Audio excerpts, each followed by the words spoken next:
One, two.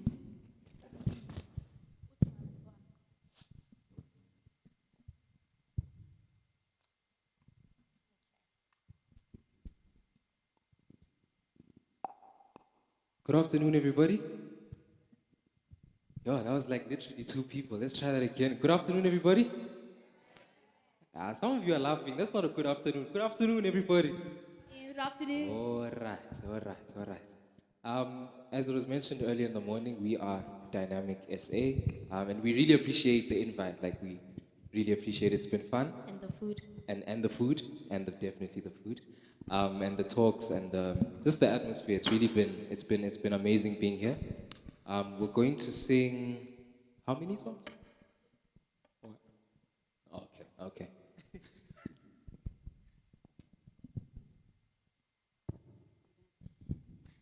One, two. 1, 2. 1, 2.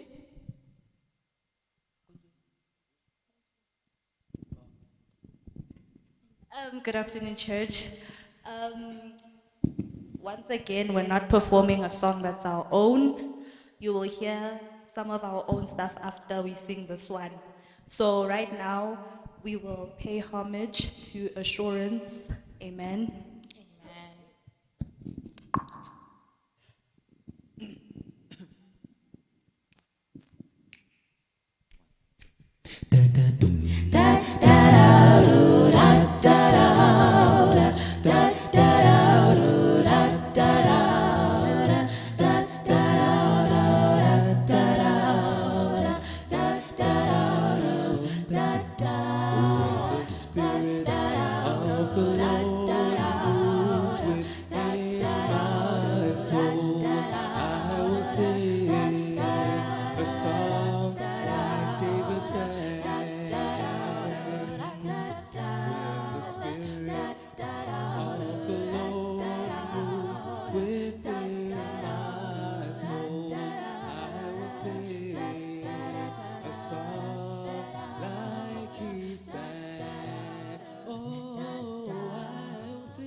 Sing a song like he sang.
people were hoping to get a meal today, but they failed, Lord.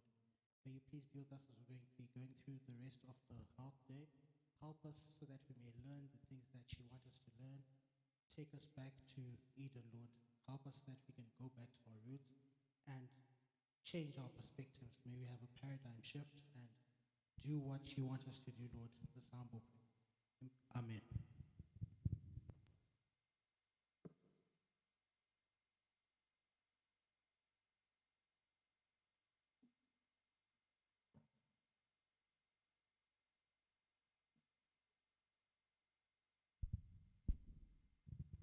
Good afternoon, church, and happy Sabbath once again. Did we all enjoy the lunch?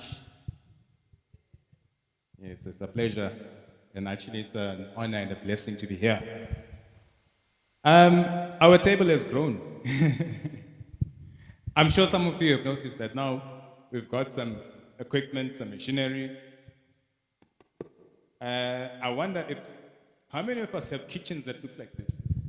How many of us know what this is? All right. It's good to check. And what about, I don't know if people at the back can see. A juicer. Okay, this is a juicing machine. Juicer and a blender. As opposed to something like a microwave. These are the most important. Because thanks to technology, we have sort of like gotten comfortable with comfort. You know, some of us grew up at a time where you needed to warm up something manually, not automatically with a microwave. Microwaves are just a new thing. But then now, at times comfort comes with a compromise. And that compromise, like you need, so seldom you have it your way both ways.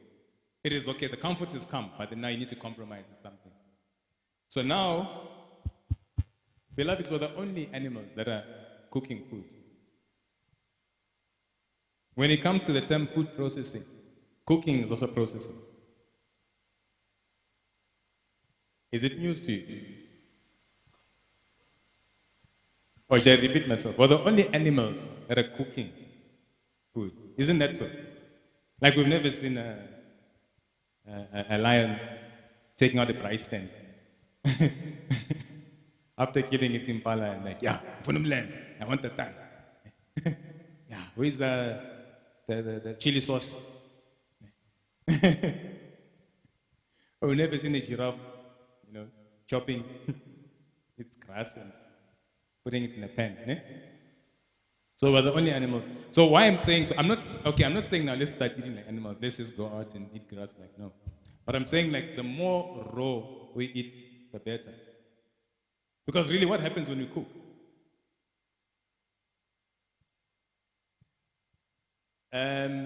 Imbuya, how many of you know what's it? Amaranth, the amaranth leaves, imbuya, tepe, that's one. Now whenever you fill up the pot, what happens when you steam it? The pot is full, né? Maybe it's one of those big pots that people use for cooking food at the weddings. Then you fill it up with leaves. Then after 10 minutes of just steaming it, put a little bit of water. What happens? It drops like it's hot. Yeah, it shrinks. So now what happened now? Why has it shrunk? The enzymes and stuff are all being depleted. Even when you drink that water, the water, let's say you boil it, and then not all the water evaporates. When you then drink that water, you find that it's got that taste. Né? It's got that chlorophyll taste, and it's green, which means everything is sipped out. And then now also the enzymes and stuff, a lot of the nutrients have been depleted, have been burnt out. So now, eventually, then that means we're eating less nutritious food. Like if you Google the internet and it tells you Tepe has got 45% of the recommended daily allowance of fiber, and vitamin B1, and what. That is when it's still in its raw state. Now when it's cooked, how much of the nutrients is left really? So now, when you have these two, blender and a juicer, at least you're at a much better position to know that you're eating raw. And when you then buy what they call 100% orange juice or 100% apple juice, when you actually, just that I don't have, is there anyone who has them? Juice Fresh, Ceres, and all this 100%? Like if you read the ingredients, it then says reconstitute. You see, like English sometimes, yeah, ne? They use this English that ukoko, the granny from the Makayas, from the rural areas cannot. It's too deep. Reconstituted concentrates. If you hear that, you'll think of the Constitution. I don't know. Reconstituted concentrates, and then flavoring. I think most of you missed it. Flavoring, 100%, but it needs flavoring. So what's 100% about it? Because something 100% doesn't need, it's got flavor. Like, I've got the pineapple right here, and I can smell it from where I'm standing. I can smell it. So now, if I'm to juice that, then there's no need to put flavor because it's got flavor. So if it's reconstituted concentrates and then flavoring and then preservatives, ascorbic acid, is it still 100%? So now, the main issue there is the nutritional value. Does it still have the nutrients that the pineapple or the orange or the apple claim when you Google to say nutritional value of apple? Vitamin C, what does it now? When it's now in the form of, these 100% fruit juices that we buy in the shops, is the same type of vitamin C and everything still there? And this is what's making us sick. This is where the whole issue is. So, life and death is in the kitchen. If, I think Ellen White says, if a lot of people's graves, the tombstones could have the real cause of death, most of them will be death by kitchen. DBK, death by kitchen. Yeah. So,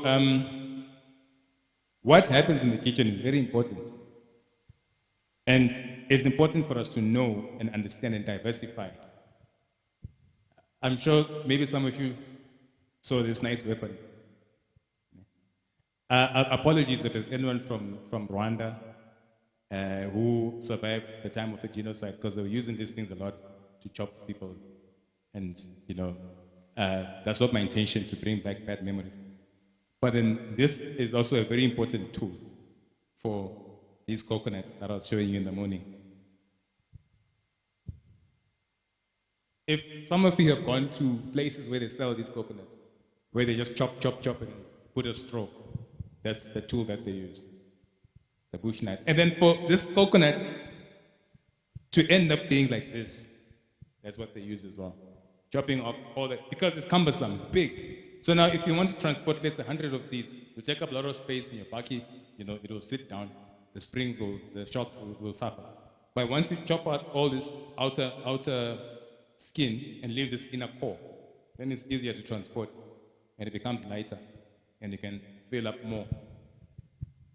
And then I've got an interesting, now I want to introduce you to things that perhaps you've never seen. How many have been to Mozambique or from Mozambique? I'll doubt if there's any. Perfect. You know what this is? They call it chizazo. That is shangan. This is what they use to desiccate fresh coconut without the need for machinery. Sometimes now ESCOM has turned into HCOM. So now, where you now want to make your coconut milk, the best thing to use is the blender. And then when HCOM does this thing, then now you can't be stuck. So now that's the bench where you crack open this and you desiccate it. And then after that, mix it with water. And then you squeeze and you got milk. So it's the way of milking the cow. But it's not a cow this time, it's a coconut. That's how you milk the coconut. In a very simple way without any need. Because you see that these things have been happening for years, hundreds of years before so-called technology and civilization. So this is the technology that was there. And now, it's not now that people started making homemade coconut milk and homemade this because of electricity. These things have been done. I mean, bread has been baked how many years ago? But then now, because we've got ovens and mixers, electronic this and that, it's not like people are eating bread now.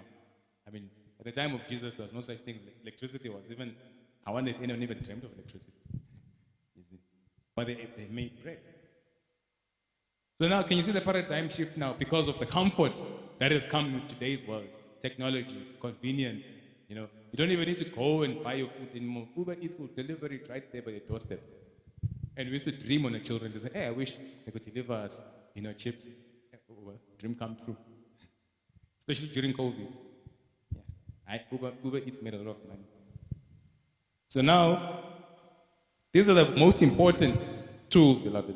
So that the more raw we eat, the better. And today, we're going to do maybe just 1 or 2 demos. But then before we do so, I want us to do a presentation.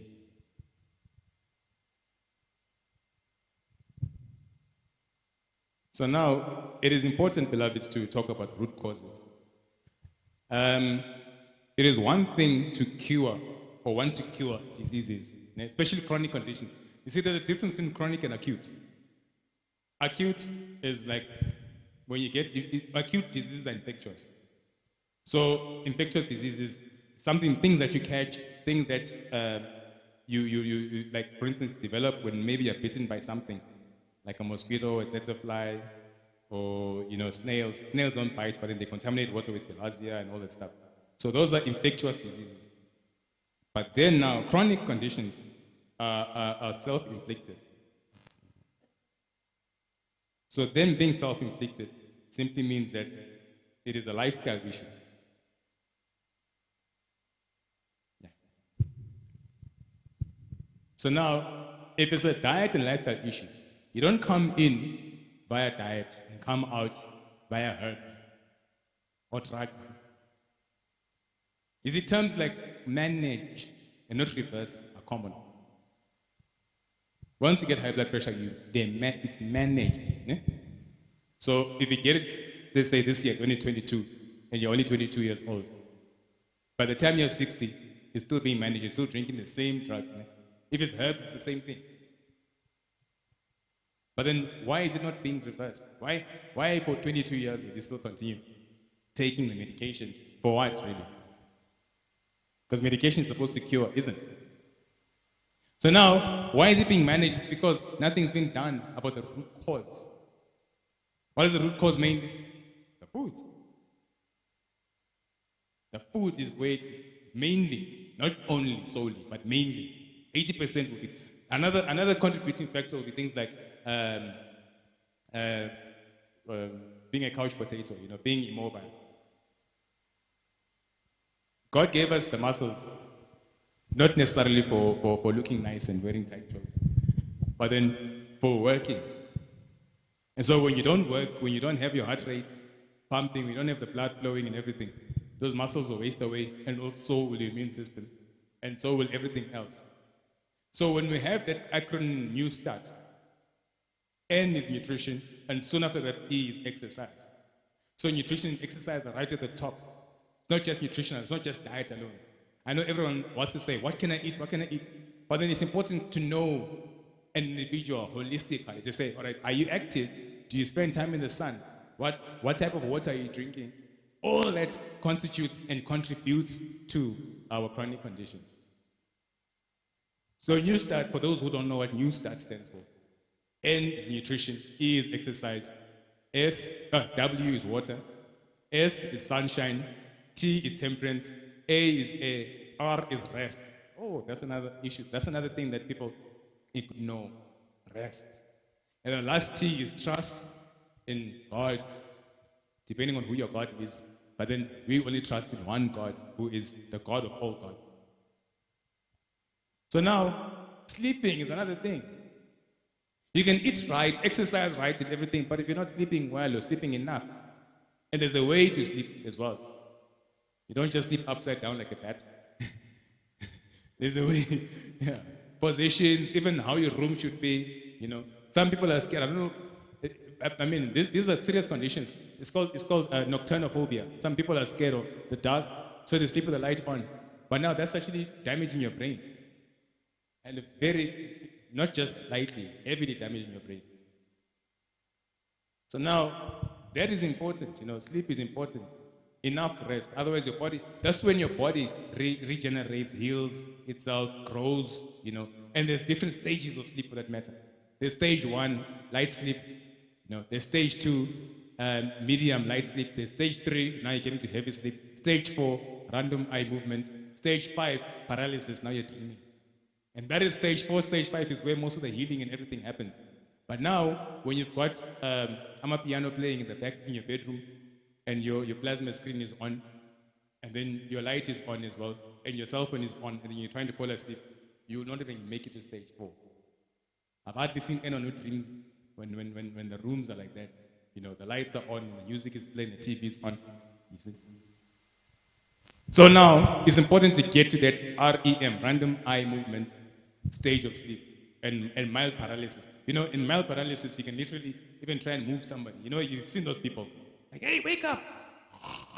You even lift up the eyelids still. That is like the deepest, that's now real deep sleep, where everything starts to happen at a cellular level. And that is the most important type of sleep. So that's when you remove that from everything else, from if you just eat well, exercise well, and all, but then take the sleep away, you're not doing the right thing. If you exercise and sleep well, but you're not eating well, once again. So if you remove one of these things out of the equation, you won't get optimal health. And then now, they then tell you, okay, here's a herb or here's a drug. No drug can replace sleep, beloved. If the condition came as a result of a lack of sleep, there's no drug that's going to replace that. Or there's no herb that's going to replace. Well, there are herbs that can sedate you and make you drowsy and you will sleep eventually. But then there are those people who say, no, I need to stay up all night, I'm studying and stuff like that. And once again, the system, you see how it traps us. Because you got assignments, you're studying law and what in sociology, theology and what. Now you need these assignments, 2 a.m. you're up. So the system, once again, enslaves us, or victims. But then the good thing is that we have the power to create our own system. Let me give an example, small example. Most of us, we know Fortsburg. Okay, Oriental Plaza. Sometimes if you say Fortsburg, people get... Where Oriental Plaza is, that place is called Fortsburg. Right. That is a Muslim community. Ne? I mean, you won't see West Africans with shops that side. Ne? So the Muslims, they occupy that land and they created their own system, their own shops, their own restaurants, their own schools, the mosques right there.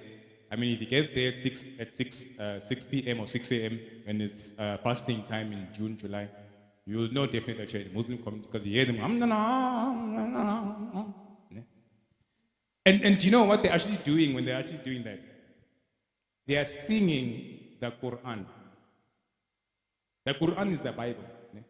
So they're putting it into music. Yeah. They're saying, like, in other words, they're saying, Genesis chapter 1, this one, in the beginning, God. You see? Yeah. While we're busy, we're busy with Umshofe. You see, that's the music we're listening to. Like I said, I'm going to use examples that you can familiarize yourself with. And don't be like, how? How does he know that song? You can't. How shall you escape? When you get in the taxi, Umshofe. Get in the mall, Umshofe. Go next door, Umshofe. Someone's phone ringtone, Umshofe. So how can you not know, even if you don't like the music, but how can you not know the song? Because they are surrounded. The system. This enemy, yeah. That's why Jesus says we need to be cunning and wise, sober and vigilant. Because now, this enemy, I'll liken him unto Mamelodi Sundowns. Just an example. You know, he's going to be beaten 3-0. Ne? Pirates is like heaven. Ne? So he's going to be beaten 3-0 from heaven. Ne? He's kicked out. But then he's going to revenge. Just because he's defeated, he doesn't stay defeated. He rises again. He comes back with vengeance. Now next thing, he beats you 5-0. So if you're sleeping, clock trapper 5-0. When you're still saying, 3-0, he's now hitting you 5-0. So when he's hitting you 5-0, you need to up your game. Do you understand the examples I'm giving you? For those who are maybe lost a bit, you're not understanding. Isn't Pirates beat Sundowns 3-0? And the next thing Sundowns comes to beat is it Super Sport or Maritzburg United 5-0. So then that's how the enemy operates. He doesn't, okay, so he beat me now. I'm coming for you 10 times or 5 times more. And so he'll make sure that, right, I want to trap you. Creates a system where we get stuck. And if we don't maybe learn from the Muslims as well, or like Proverbs 6 verse 6, Solomon says, learn from the ant. He looked at an ant, looked at a lazy person and said, hey, this is interesting.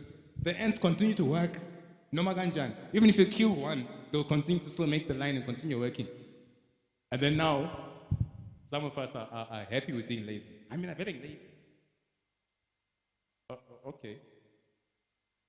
But that's a good thing. Yeah, nginjani. Okay. You see? So he looked at the ant, looked at the lazy person, learn from the ant. So, okay, fine. They have created their own community. They've employed each other. They do everything for each other. So now, how about if we do the same thing? You get Jewish communities, Emeringia. You get Braamfontein now is occupied solely by West Africans most of the time. Why can't we have our own Adventist community with our houses next to each other, a neighborhood with our own radio stations, our own TV, our own farms, our own shops? Because everywhere you go, where there's Muslims, they've got a halal shop. Now, I travel a lot. Most of you will know me. I'm hardly in Joburg these days. It's either I'm in the Eastern Cape or I'm in KZN. And along those roads, there's places like Montrose where you stop and then you can go and refresh yourself and stuff. But then now, once you become health conscious, it's difficult to buy anything. Because once you get into those shops in Montrose, it's KFC, yeah, it's Burger King, yeah, it's Fisherways, yeah. It's all the junk. There's no masala shop or Seventh Day shop. There's nothing. And then, funny enough, there's a Muslim shop, halal. They even have a Muslim toilet. In the toilet where you squat and then there's a tap, there's no toilet paper. Can you see how well organized? And where are we in all of this? You see, that's why I'm saying solutions. Now, solutions is what we need. Now we need action. Faith without works is dead. Yes, Jesus is coming, but while he's coming, what are we doing? Are we really waiting? Like when he says watching and waiting, are we really watching and waiting, like sitting down and holding our arms? When he says the gospel should be preached to all four corners. There's many ways of preaching besides standing on a pulpit. Being organized. Having standards. Having our own land, our own shops, our own schools, our own clothing. We buy from each other. Yeah. So these are the solutions that we need. We can't be crying about the weapons of mass destruction. You can all see, ne? WMD. That M looks familiar. Ne? Yeah. Weapons of McDonald's. Sorry if there's anyone whose name is McDonald or named McDonald. Or not, it's not directed to you. But weapons of MD. In other words, that is metaphorically so. All the fast food. You see, the enemy makes he makes certain words, the wrong words, seem right. Like if you take the word junk and its true definition, it doesn't connect to anything good. Ne? Like for instance, what's in the bin? There's junk. Ne?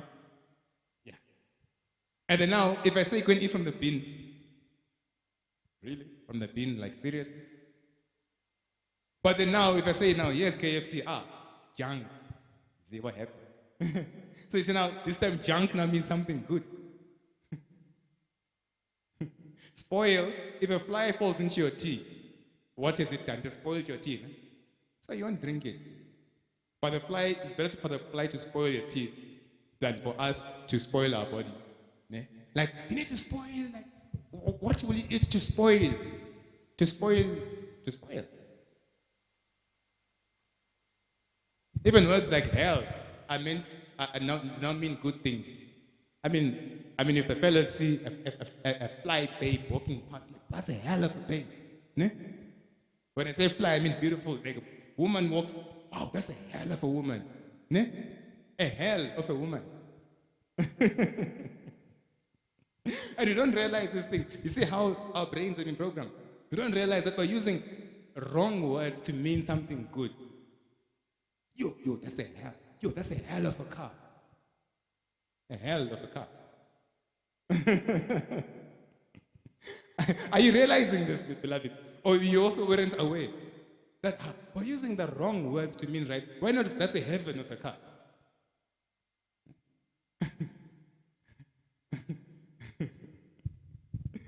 Yeah. Ne? And how does he do that? He puts it in music, he puts it in the movies, in the box that we're watching.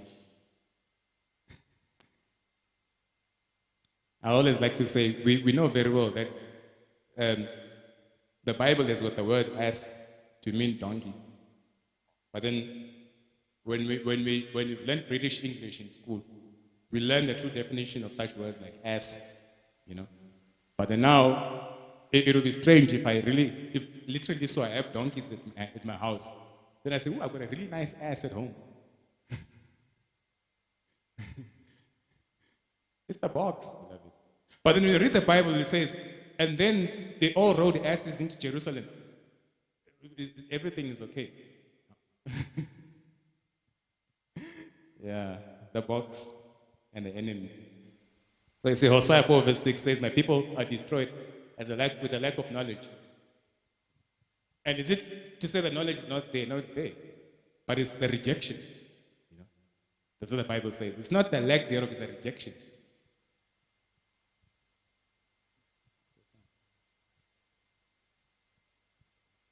So it's not the lack thereof, it's the rejection. So we're rejecting the knowledge. How are we rejecting it? It's simple. We've got access to internet. We've got, like we're at the age of information, where information is right there. Back in the days before anything like a computer, anything was there, you needed to go to the library to do your research if you want to find out anything. Nowadays, you just tap. You Google, where was Hitler born? It'll tell you. Who was Hitler's parents? You see? Do you see how blessed we are? But then now, in as much as the enemy can give us something and give us access to information, so we do not perish through lack of knowledge, what does he do? He then inundates.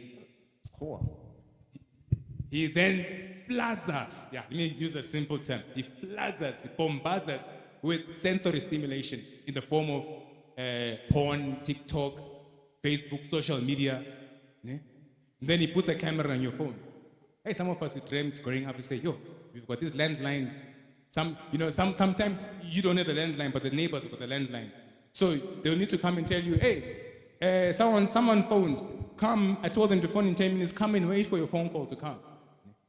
And then to send a message, you need to write a letter. And that was the time when English was really English.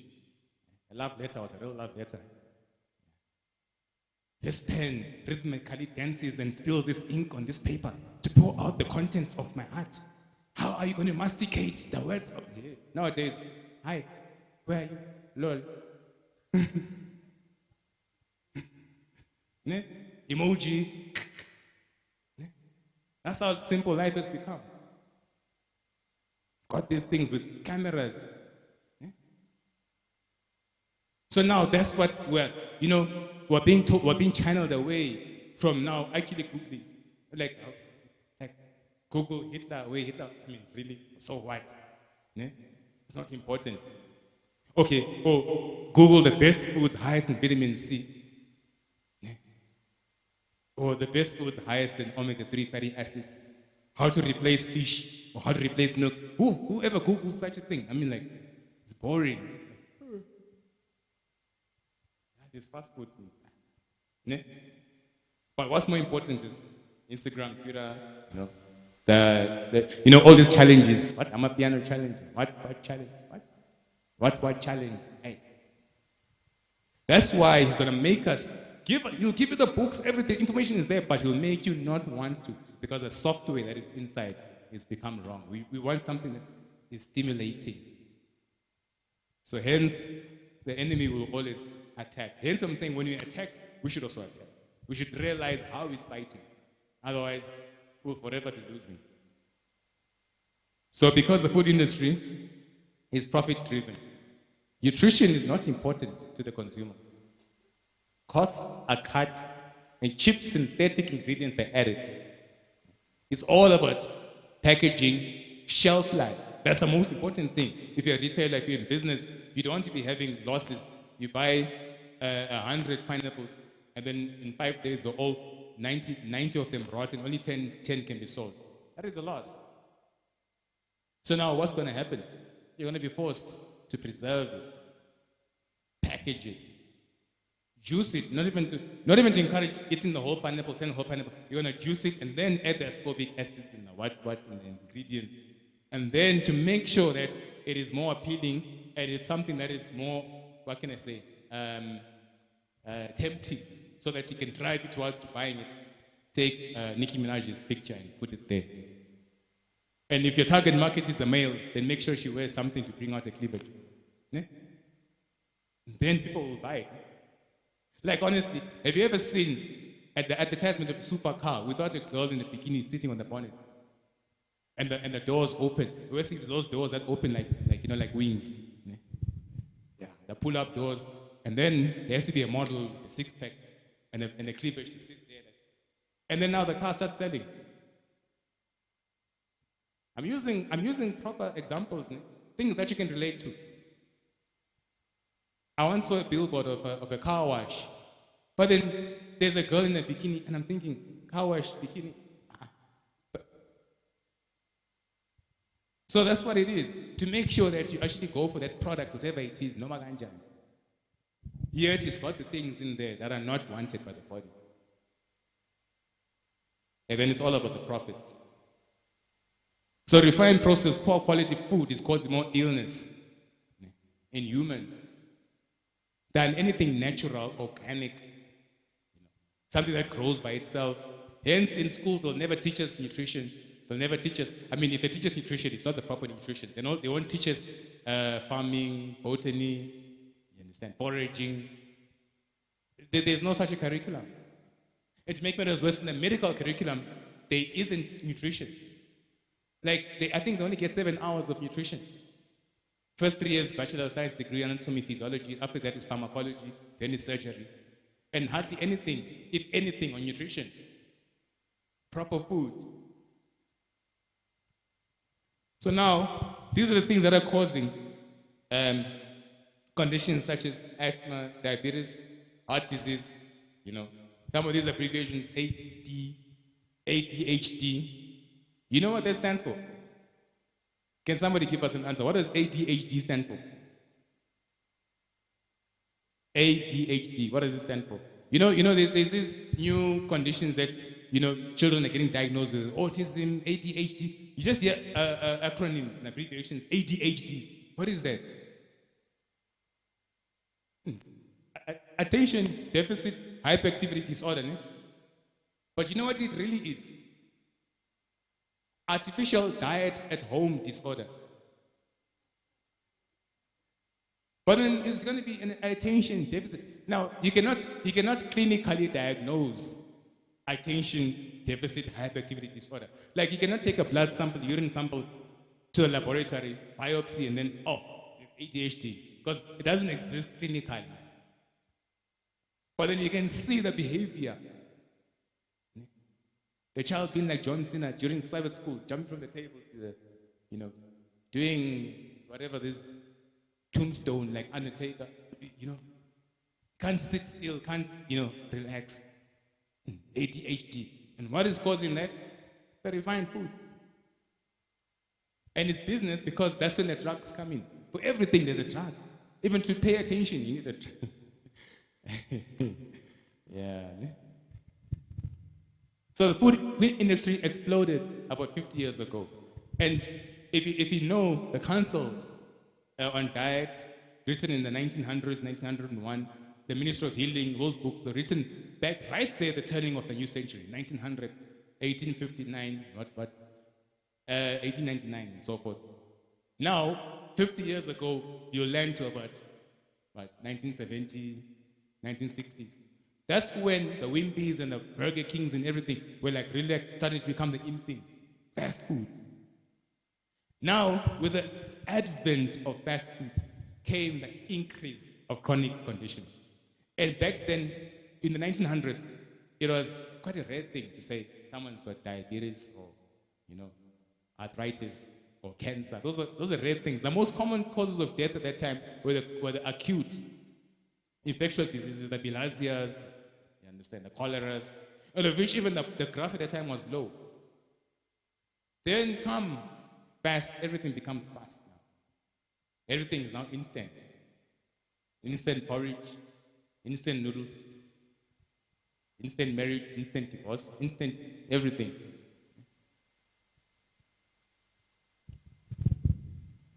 It goes to the point now, even, it's shocking to walk in town and see those instantly grow your bums, instantly, but everything is just instant.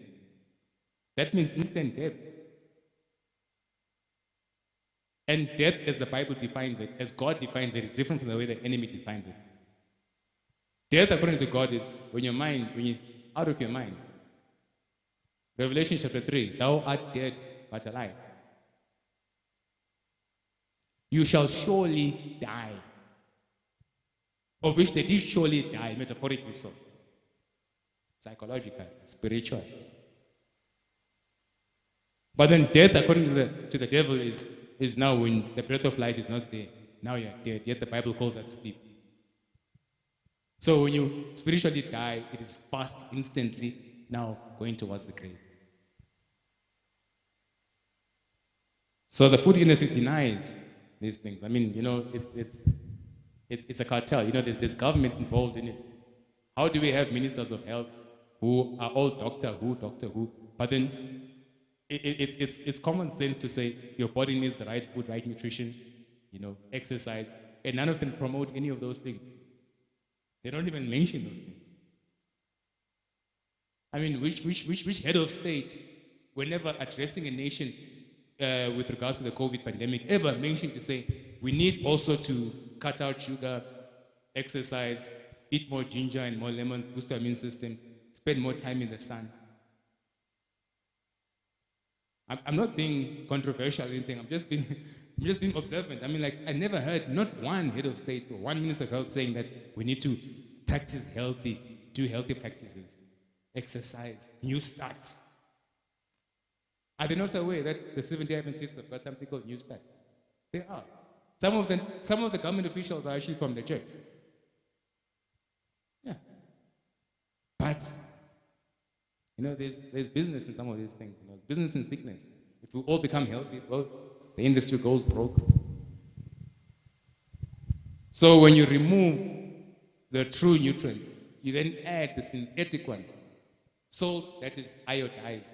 Yet natural salt from the sea has got iodine. So how did this one get iodized or iodated? It's a matter of removing the original and putting the synthetic. And the body doesn't know how to recognize the synthetic. It only needs something original. It's like trying to make a satellite dish catch a radio signal. So when God made the natural iodine for the natural body, man says, ooh, short left.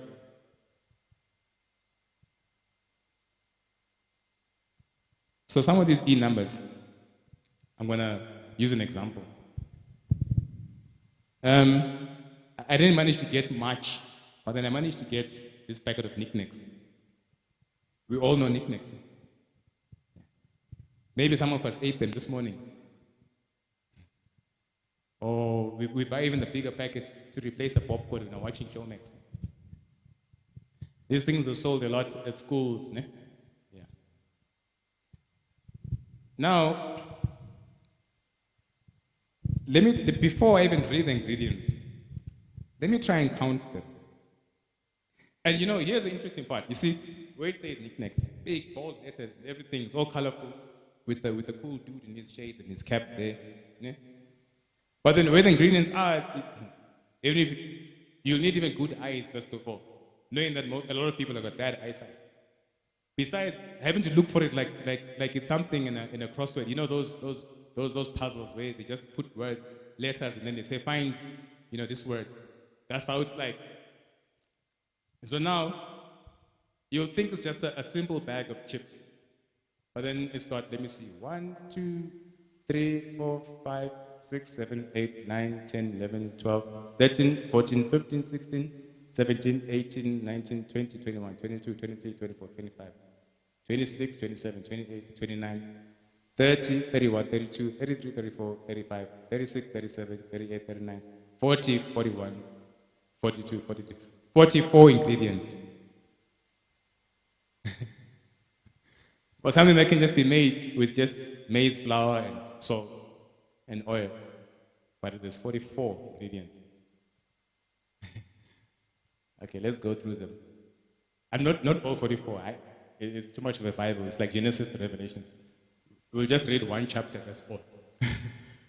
Maize, vegetable oil, palm fruit, and maize germ or sunflower seed with antioxidant in brackets TBHQ, salt, dextrose, cheese powder, maltodextrin, whey powder, flavoring, cow's milk, whey powder, cow's milk again, flavor enhancers E508, E631, E627, MSG, flavor enhancer E621, flavorings, cow's milk again, acidity regulators E262, E27.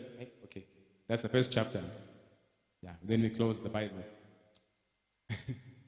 So I sounded like I'm someone in an auction, going once, going twice, going on. No, okay, that's just how much. And why so much? Why all this? Why is it necessary? You see the business. In other words, people sat together at a boardroom, a biochemist, a psychologist, a neurologist. Everybody came to come up with something, a system.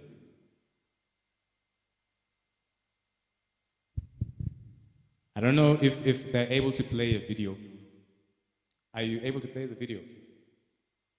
Or there's no one? No, yeah, from there. Okay, fine. It's okay. I think we've watched enough videos. So now you've got all these E numbers. And by law, they're meant to actually put these E numbers. They're meant to put ingredients. But then now some of these are being hidden.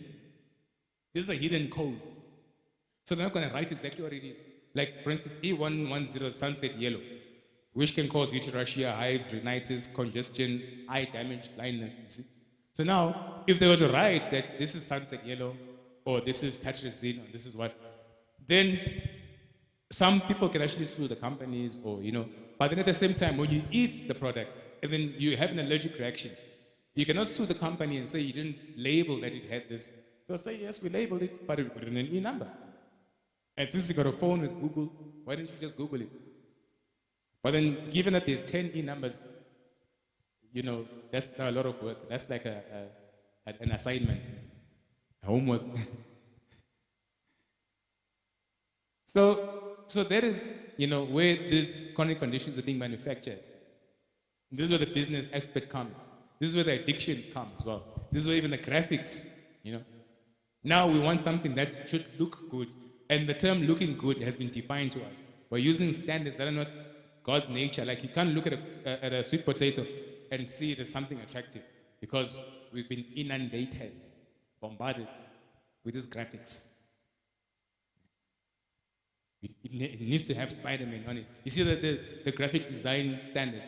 It must be when I'm designing for you, even your logo. It must have this, it must say that, it must. But then at the end of the day, you're going to chew it and swallow it. It's going to go into your stomach. It's not going to look good anymore. That's what we need. You just need it inside the body, regardless of how it comes in. Because we need the nutrients. So whether you rearrange your plate like this, like that, you make statues and stuff, you just got to consume it. That food needs to be there because we need the nutrients. But I'm not saying also now, let's not be creative. It's good to be creative. God gave us that ability. We like good-looking things, so yeah. But that shouldn't be the main priority to say, it must, otherwise I won't eat it. Well, the food itself will say, hey, it's your fault. I'm the one with the nutrients. You need me. Regardless of how I look. Yeah. The food will be saying that, I've got the vitamin C that you need for your immune system. So because I don't look in a certain way, it's up to you. Yeah. All these nitrites are added, to sausages, ham, frozen pepperonis, hot dogs, all these things that we familiarize ourselves with, our grocery basically. Maybe it's a challenge now. Instead of an Amapiano challenge, now here's a real challenge. Go and open your cabinet in your fridge and start looking at the ingredients labels. And let's see how many have got these ingredients. And then we've got the solution to, okay, so this is why I'm having headaches, this is why I'm having this is why I'm having that. This is why I'm angry all the time, or I'm having nightmares. So the enemy, he's upping his game, upping the levels.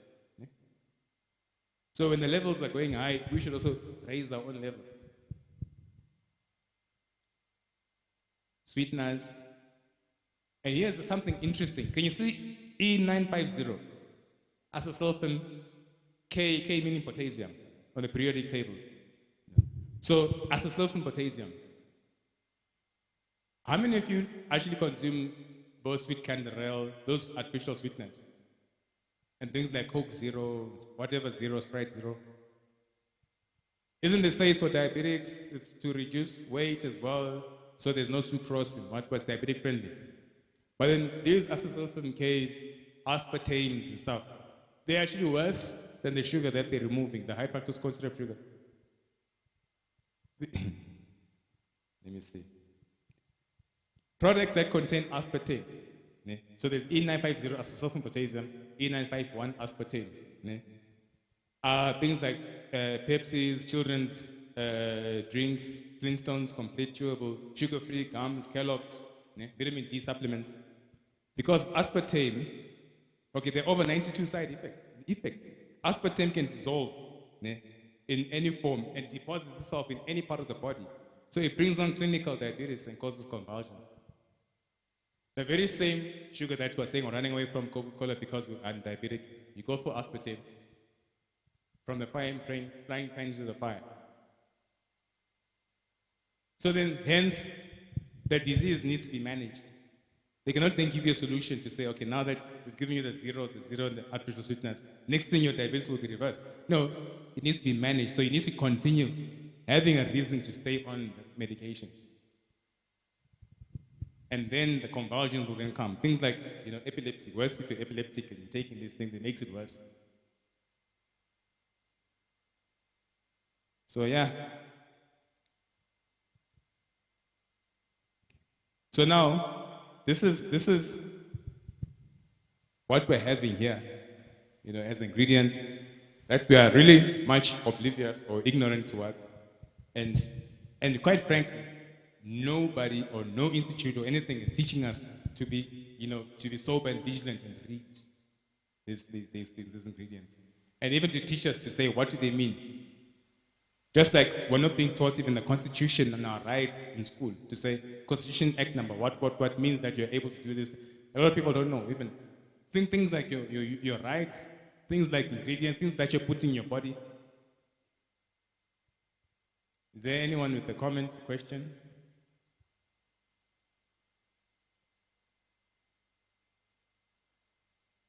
Question, is this too technical? Is this too deep? Have we lost each other along the way? You're digesting. Okay. Yes, there's a hand. There's a hand.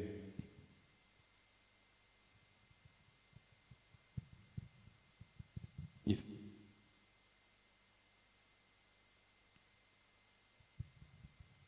An air fryer. Oh, okay. Maybe. Okay. You might want to repeat your question. I'm saying why is an air fryer not part of this? Okay. Okay. So now it's a new thing now, air fryer. But remember, what is food processing? Even cooking is food processing. Even if you're using an air fryer, I'm not really familiar with air fryers, to be quite honest. But I know that it's like basically cooking your food, but without oil. Yeah. But then now, remember, you're introducing heat. Sweet potato. Is it easy to eat when it's raw like this? But then you need to cook it. So now what happens when you cook it? This thing has got what is known as complex carbs. So this complex carbs or resistant starch. This resistant starch is what is beneficial to our gut especially. It is what then helps you heal things like your ulcers, and it feeds your probiotic bacteria, which is 70% of the immune system. It needs the complex carbs coming from a raw sweet potato. Once you cook it, you turn the complex carbs into simple carbs, which are just mainly starch, which then raises your blood glucose levels. So now, same thing, whether you cook it through air fryer, land fryer, sea fryer, as long as it's going to be cooked, that's the bottom line. C-O-O-K. That is where the issue comes.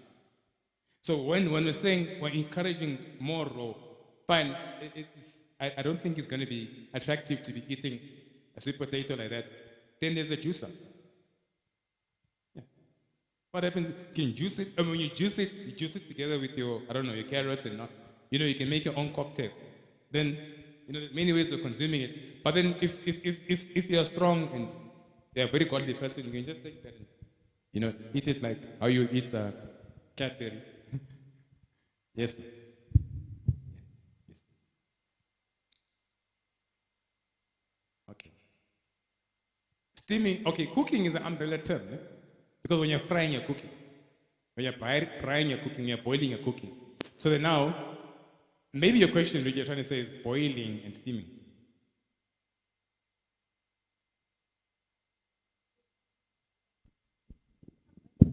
Yeah. Sorry, my apologies. My question is maybe that's the question because I've heard that steaming is actually more advantageous than actually cooking. Therefore, that's why than boiling. That's why now we are advised to steam our veggies than to actually boil them.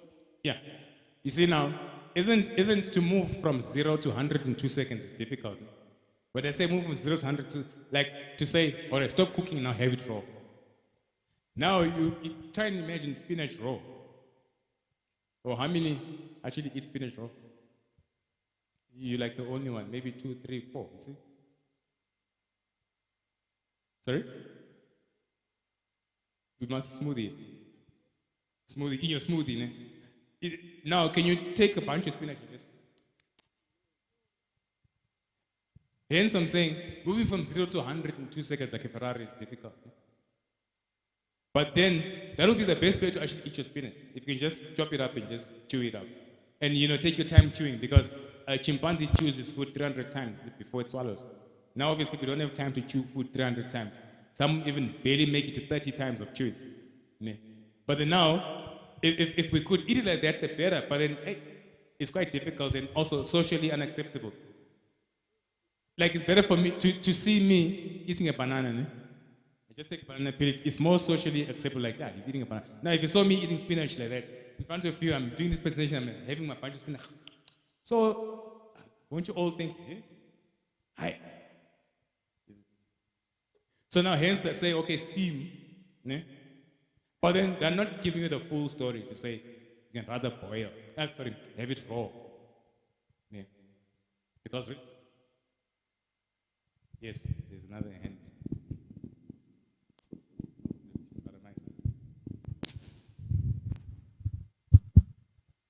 Okay, I wanted to answer my sister there and everyone. Maybe if we can learn to eat raw, like 80% raw food and then 20 cooked. Yes. And then I the question that is it advisable to fast, like when I have a chronic disease, then I wanna reverse it. So is it advisable to fast? Because I know other people who fasted 90 days without eating cooked food. They were only juicing and taking herbs and water. So is it advisable to do that? Okay, so let me first compliment the comments to say, yeah, is the 80% raw? Yeah, that's now we're talking. Now we're talking. You see, now chimps and gorillas, obviously they eat 100% raw. A chimpanzee's diet and a gorilla's diet is 50% fruit and 49.9% veggies. And then the 0.1 would be things like roots. So now, they eat 100% raw. All the animals eat 100% raw. And surprisingly, COVID never, maybe it did, but we never heard any news report saying gorilla in Joburg Zoo has got COVID. Or has got asthma. Or the only time these animals will get this disease is when they start eating human food. When they start giving a dog food, and yet the actual dog food is the one God made. But the one that man has made will then give the dog arthritis. So then hence, yeah, it's at least then we can do the 80-20, 90-10 or 70-30, But then the more the raw and that diverse, the better. When you think veggies, you think spinach only, trust me. there's 10,000 more veggies than just spinach alone.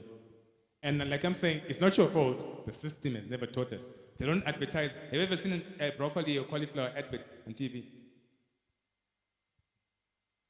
Have you ever seen a lemon, not a mint lemon, lemon advert on TV? You see? So now, I can't really blame anyone for only knowing spinach. And then when they hear kale, it's a new foreign thing. But kale, starting from Venda all the way up to Zambian, they all eat kale, African kale for that matter. You see? So it's the system. And then to answer the question, if ever were to fast for the reason of trying to reverse a chronic condition or anything, we should know and understand what we're doing. Because remember, a lot of these things should be done under the supervision of a trained professional. How are you going to know that you've successfully reversed diabetes without being able to test to check if the diabetes actually your levels are right? How are you going to know that you're successfully able to manage to reverse high blood pressure without having a blood pressure machine and even understanding the readings and the different times and intervals to check your blood pressure and to monitor it? How will you know?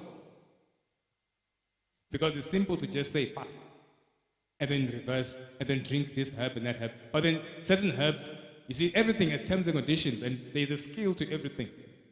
Certain herbs are dangerous when you're pregnant in your first trimester. Certain herbs don't mix with medication. Certain herbs are bad. For instance, something as simple as brinjals, arthritis. But brinjals are very healthy. But then because they belong to a group of veggies called nightshades. Nightshades have got solanines, substances called solanines. Solanines are things like glycoalkaloids. I'm just giving it to you raw. I'll explain. So those things, they are bad for arthritis. But not saying the brinjals themselves are bad, but because of the condition, they become bad. And now, if you don't have that information, you just fast and go on raw, and maybe things get worse, and you start scratching your head thinking, but no, which means this thing's not working. No, there's nothing wrong. It's just that we don't have the skill and the information and the knowledge. So it's best always to first seek a trained professional who knows how to then advise and guide and monitor, so that if things go wrong, he or she will know exactly what to do. Let me start with Mama and then I'll come to you. Yes, ma'am.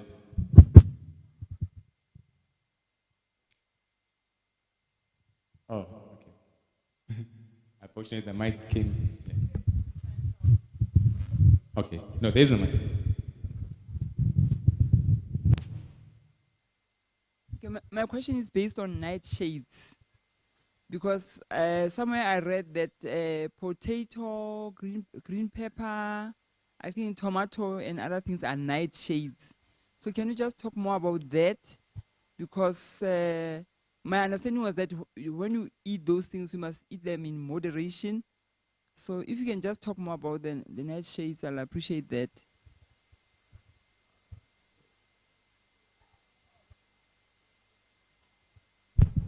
Okay. Okay, I heard your question. You want me to elaborate more on nightshades? Yeah, if you can just tell us more, explain what are nightshades. Is it Nightshades. true that if you eat those, for some people, those vegetables, they can make you not to sleep well at night? Or what does it mean when you say something's a nightshade? Is it even true that there's something called a nightshade? That's what I want. Because Okay. me, I thought God created these things to nourish us. So I was shocked to discover that, there are things that seem not to be good for certain people. Okay, perfect. So I'm just going to take, I think, yours and then Malume's question, and then we'll give time for the group to see. After that, we'll jump into demos. So then, speaking of nightshade, yes, nightshade, that's the layman's terms. Layman's term, to call them nightshade. The nightshade group of fish, everything is grouped. Every plant has a genus, every plant has a certain group, understand? Everything has sort of like a scientific name, and you listen to the scientific name, maybe the prefix or the suffix can tell you which group it belongs to, you see? Like, I'll give an example. You get yellow dog, you get burdock. So, that suffix, dog, shows you that it is a medicinal something, because it's got that dog at the end. You get Nasturtium officinalis, you get Zingiber officinalis. Those are the scientific names for things like ginger. and watercress. Zingiber officinalis, that is ginger. Now, officinalis means official. Meaning, you see, so hence, when you get nightshades, you get the nightshades, which are veggies that have got glycoalkaloids. Certain types of proteins. Glycoalkaloids, steroalkaloids, and solanines. Anything with a nin at the end usually is a protein. Like, for instance, isoleucine, lysine. Those are proteins, those are amino acids. So those proteins, when God is creating these plants, He also created them with a defense mechanism. So at times animals can overeat something. So now at times, now the plant needs to also defend itself from being overeaten. So that now, when sometimes we don't process, now this is where it gets a bit tricky. We need to understand that there's good processing and there's bad processing. Like when it comes to legumes, I'll give an example. Where you just take your beans and you throw them in the pot without soaking them and especially sprouting them, you're doing more harm to yourself than good. Because beans have been given a defense mechanism of phytic acid and lectins.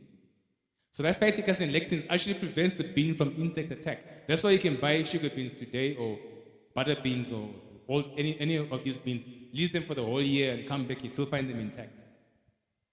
So now, when you just take them and throw them in the pot, that also now damages your stomach lining and makes you susceptible to ulcers, and at the same time prevents or it impairs absorption of nutrients. So at times you can blame a healthy diet and say, I'm still not getting my iron or whatever, but the problem may not be the diet or the food that you're eating. The problem can be the absorption. So it's the same thing with nightshades.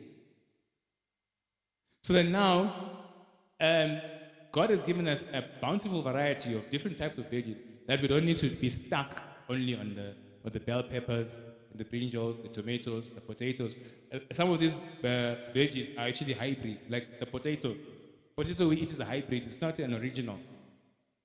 Men hybridize. When you domesticate something, you cross it here to come up with something. Like the orange carrots, you've seen how big the carrots are. Those are hybrids. Those are not the originals. If you see, you're surprised that you get red maize and purple maize. Now the white maize that you're getting is a hybrid, and that is a commercial item.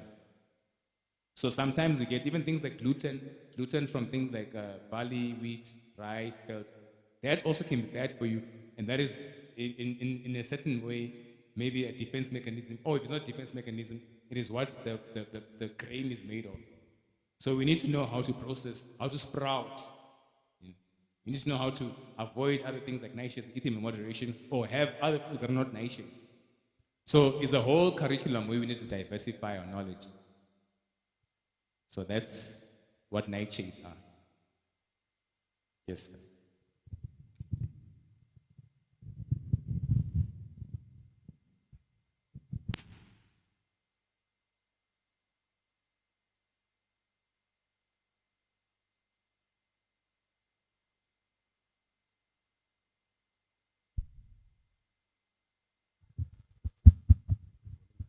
Okay, so I have pretty much 3 questions.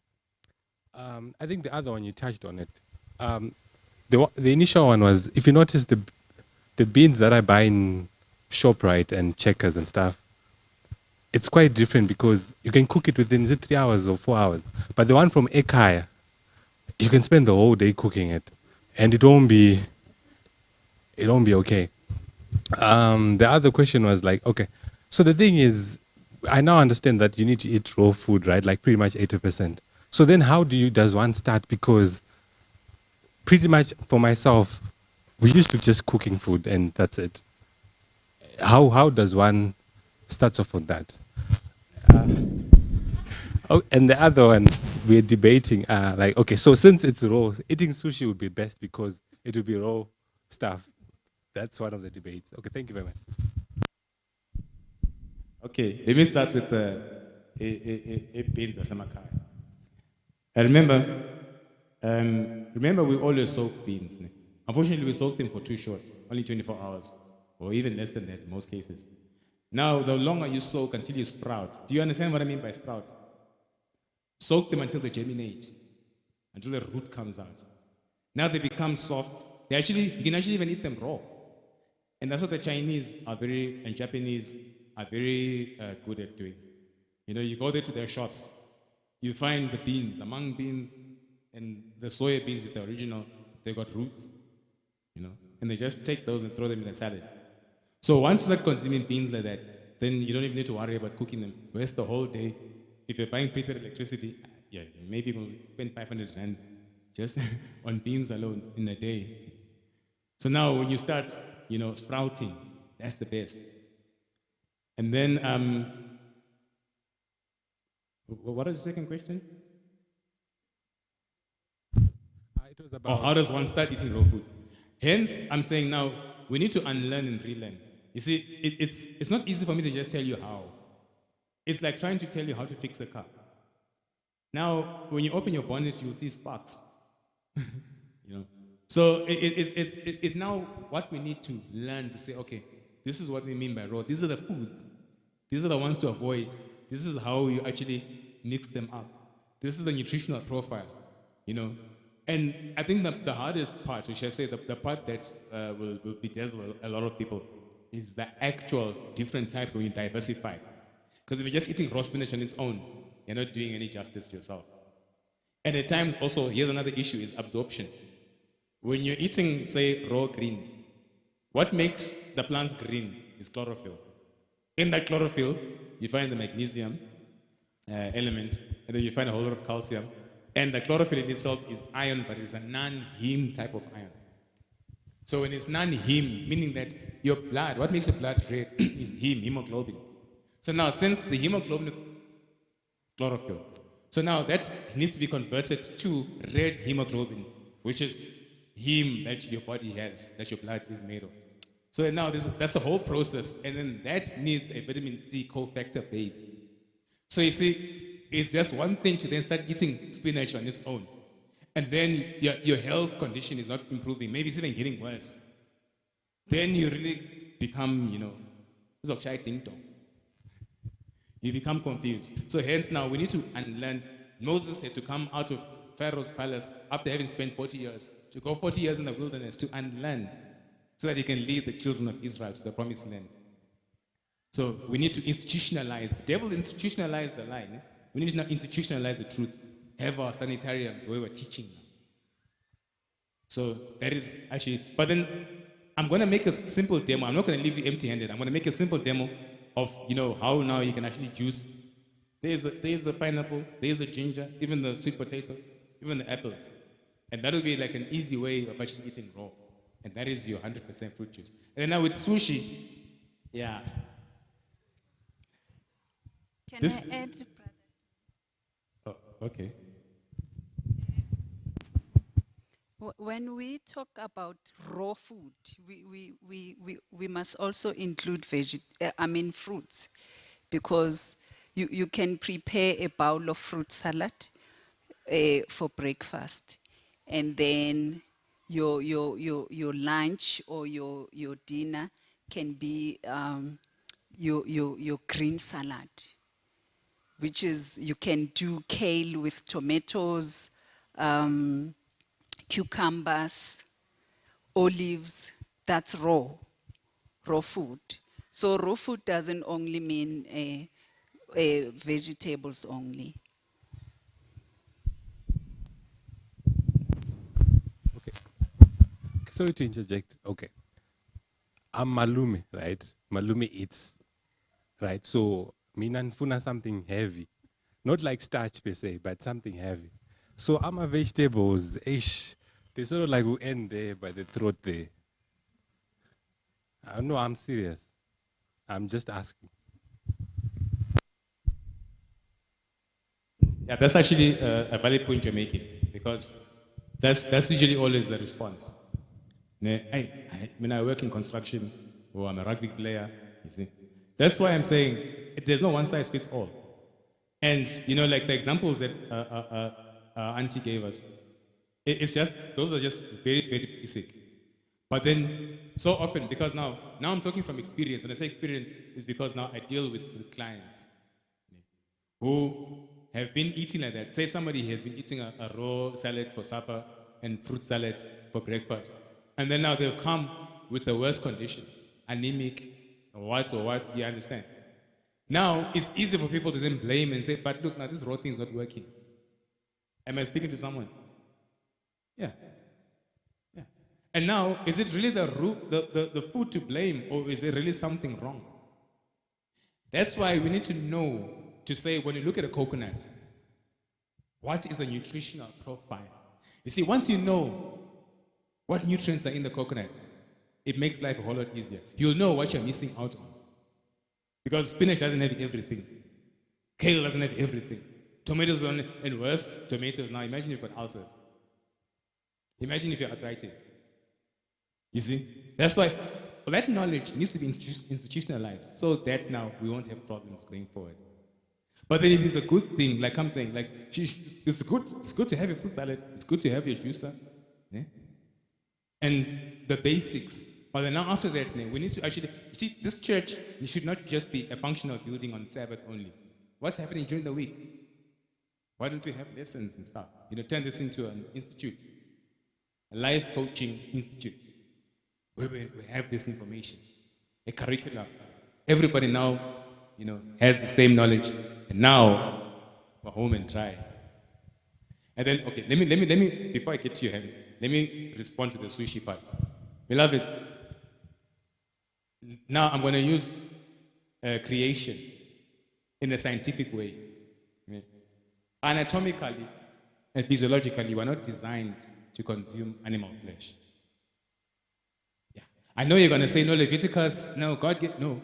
Remember, we should understand the Bible from a theological point of view. Understand why God had said, okay, eat this one with the split hoof and what. Not saying, he wasn't commanding. You see, here's the difference. God did not say, I command you to eat this animal and eat that animal. Otherwise, had it been that, then why in the very first place, in the very Garden of Eden, Genesis 1:29, was God saying, the fruits and stuff shall be your meat. Then later, okay, no, now you can, okay, what has changed? Unfortunately, circumstances have forced. The whole world is destroyed by the flood. What's Noah really going to eat? Yeah, the veggies are going to, I doubt if he even packed enough veggies, in the ark. So now let's make a provision. Okay, fine. Here's the split hoof and chew the cud and what. And then now look at the consequences that happen afterwards, the life expectancy. You see now. So now when you look at your own teeth, we've got molars, submolars, incisors, and accessory incisors. No canines. But if you believe in evolution, then fine, these are your canines. I don't know how many millions of years it took for them to grow small. But then how do people who believe in creation now mix evolution and creation? It doesn't work. Those are theories. Why are we still not evolving? The theory of evolution can crush it 100 times over. Then now, your jaws can move side to side and back and forth.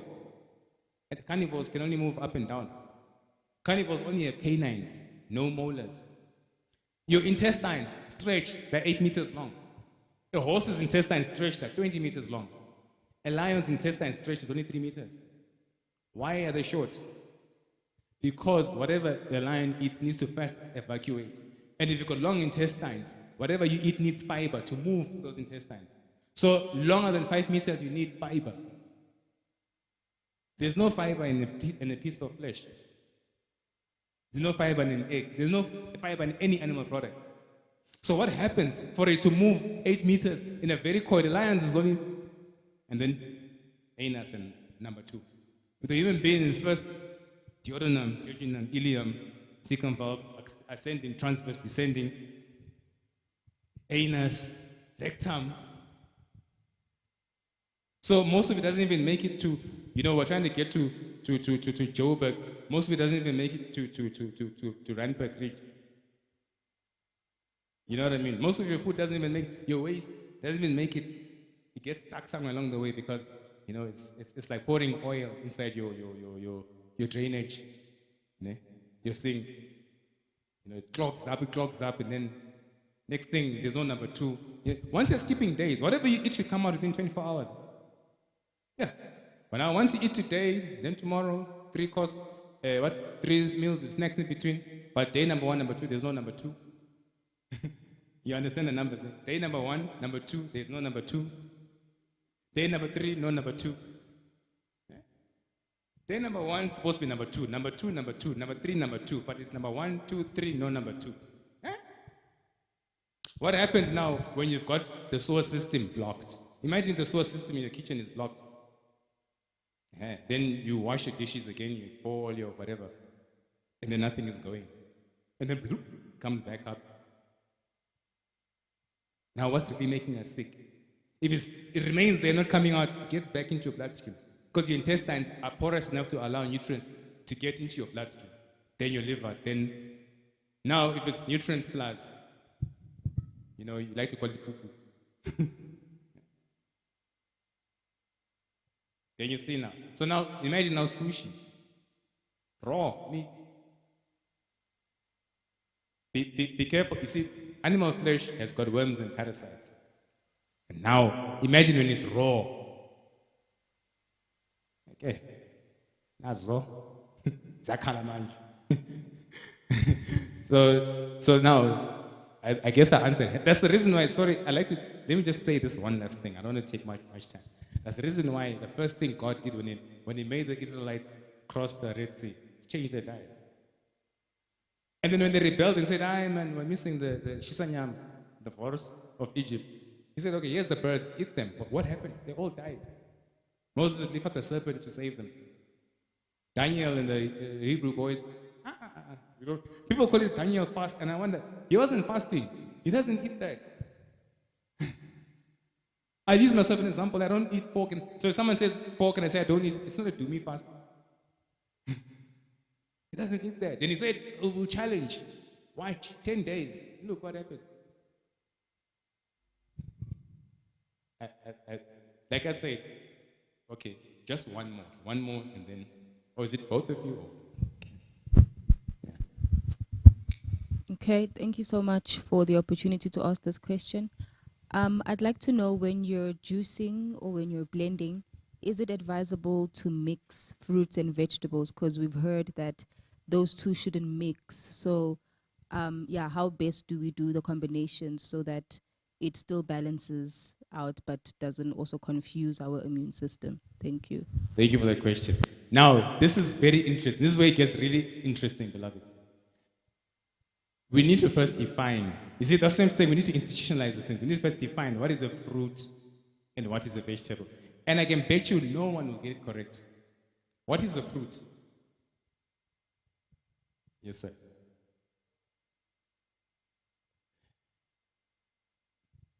And that's actually the wrong answer. But then, look, like I'm not taking anything away from you. But that's actually the wrong answer. Yes, sir. That's actually still okay. Fine. Yeah. Let me answer it. A fruit is anything that comes out of a flower. A pumpkin is a fruit. Zucchini is a fruit. Cucumbers are fruit. Tomatoes are fruit. Do you know what a vegetable really is? Something that grows underneath the ground. Your bulbs, your rhizomes, your tubers, your sweet potatoes, your beetroots, your turnips, your carrots. And then now, where do you classify kale? I'm sure that's what you're saying. Now, what about kale, what spinach? Those are leaves. So in actual fact, you got fruits, vegetables, and leaves. Now, why are they leaves? Because they've got cellulose, they've got chlorophyll, but they don't have any fructose from flowers. And leaves. Yeah. So now, when you take a mango, and you eat it with the peels, the mango peel is just like what you call vegetables. It's got cellulose, it's got chlorophyll, but you can eat everything, the mango, with the peels. So you're eating the fruit part with the vegetable part, and that's okay. So can you see why I was saying we need to unlearn and relearn? So when you blend, like when people take sometimes maybe tepe or spinach, throw it in the blender, with add maybe like an apple or something, that's still okay. Yes, maybe some people may experience some indigestion and stuff simply because now the stomach itself needs to be repaired, not the food. The food doesn't have an issue. At times, the digestive tract, it's full of all those toxins, damaged gastric mucosal lining. We're taking pills, maybe diabetes or blood pressure pills with side effects. You see, we've been drinking a lot of beer and coke and acid and mud. So the digestive system gets damaged. And then when you put in something healthy, it fights. Then we often blame the food, and actually not the stomach. Okay, I think you want to wait. Sorry, beloved. Let's give them a chance before they leave.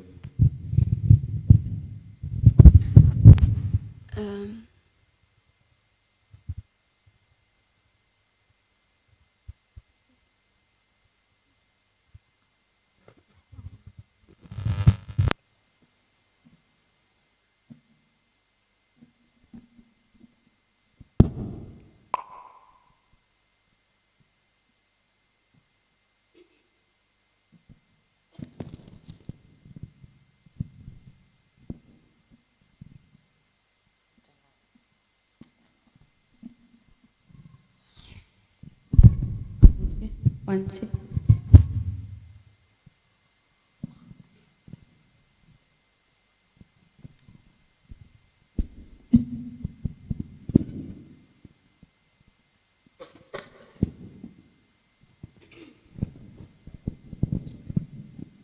One, two.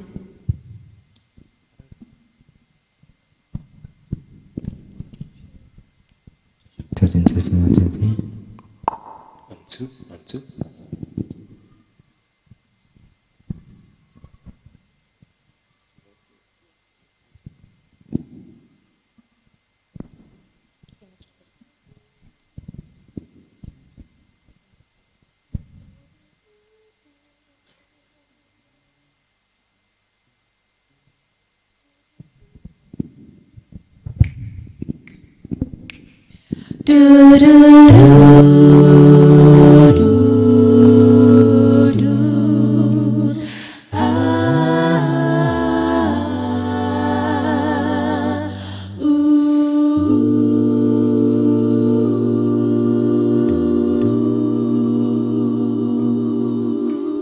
In the morning when I rise, give me Jesus, Jesus.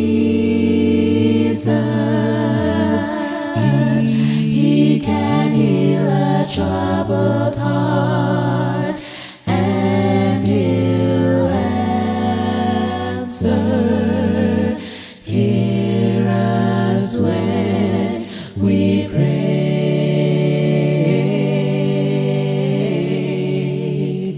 Give me Jesus, give me Jesus. You can have all this world, Jesus. Give me Jesus, give me Jesus. You can have all this, you can have this world, but give me Jesus.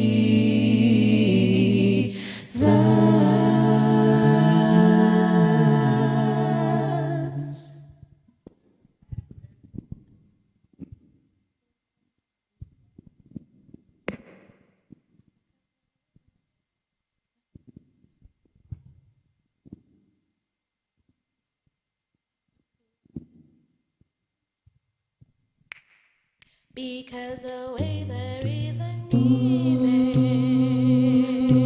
though Satan brings us down, but because His blood was shed for me, I'll choose to carry on the fight.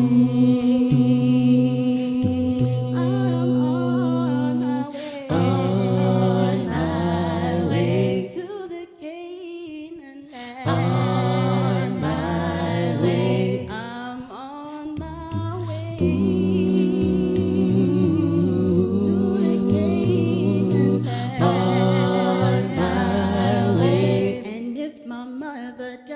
Who doesn't go? Who doesn't go on my way? And if my father doesn't Who doesn't go? Who doesn't go on my way? I'm on my way. on my way, Oh, to the Canaan land. on my I am on my way.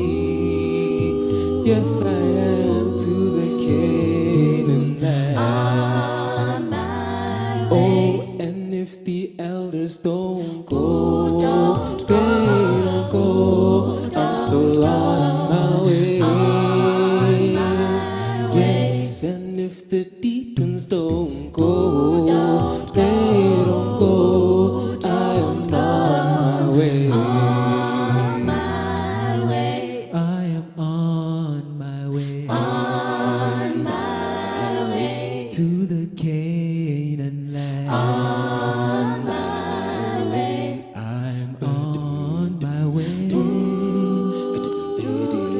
to the Canaan land. on my way, Even if dynamic doesn't go, doesn't go, I'm still on my way. on my way, Even if timber doesn't go, doesn't go, I'm still on my way. on my way, I'm on my way, on my way to the Canaan land. On my way, I'm on my way to the Canaan land. On my way, and if the church doesn't go, doesn't go, doesn't go, doesn't go on my way, and if the church doesn't go, doesn't go, doesn't go, doesn't go on my way, and if the church doesn't go, doesn't go, doesn't go on my way, because the way there isn't easy. No, Satan brings us down because his blood was shed for you and me. I'm just to carry on the fight.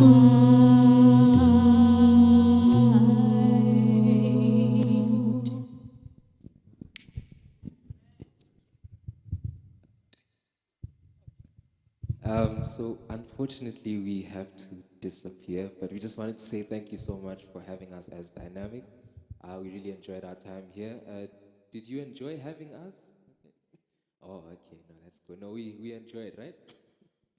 No, but we really appreciate the invite. We hope you enjoy the rest of the afternoon and a blessed Sabbath to you all. Amen?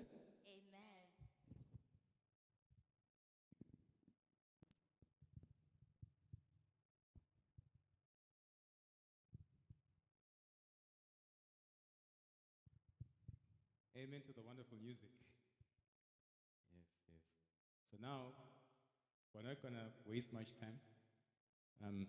I think I'll just do a demo of just two things, and that is the juicing. It looks like the topic of juicing seems to be a very hot topic. But when I say hot, I don't mean as in bad, but I mean as in a lot of people seem to have a lot of questions around being able to juice and everything. And I'm sure the main concern really is how the stuff should taste, basically, né? How the juice will taste.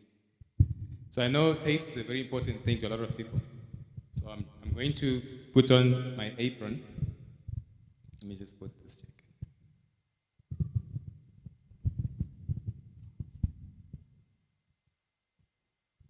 And then we'll just do maybe one or two things. And just to get the feel of what eating raw is like. And this is what we call the true essence of 100%. 100%, when you say 100% fruit juice, 100% pineapple, is when you juice it yourself. DIY, Yes, but then perhaps, well, the thing is, we don't have cups. Maybe if you can provide cups, then yeah, we'll taste. But then otherwise, I'll just simply show you maybe one person, because I know you all want to taste. But then if you can all get cups, then we can have our own mini sort of like not a holy communion, but we can have a mini communion.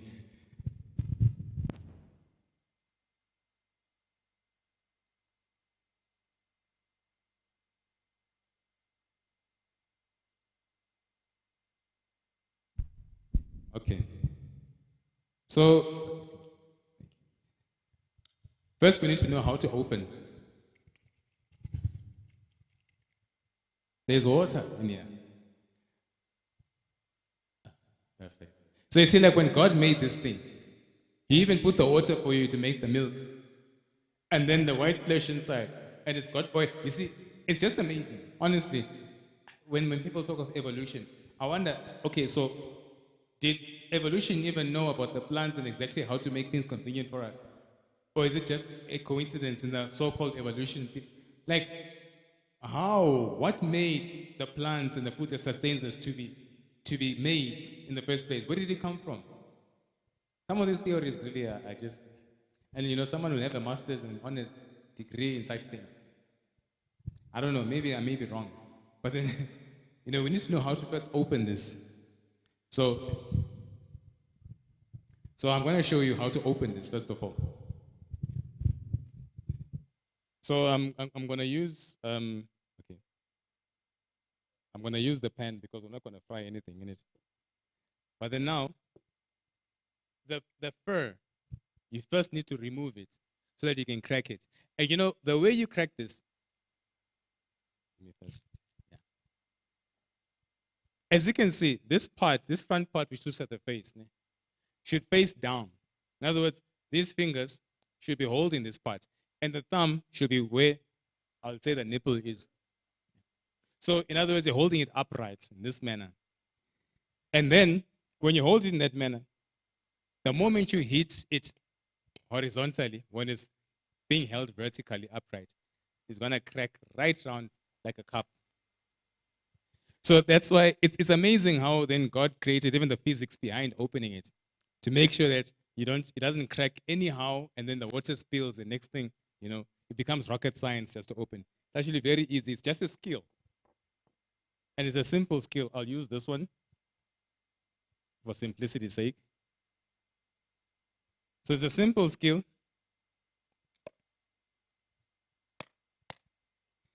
And this is very hard. Yeah. So now, when I've hit it, there's that sound. Air is coming out. In other words, now we're halfway. And there's a crack already. Sorry.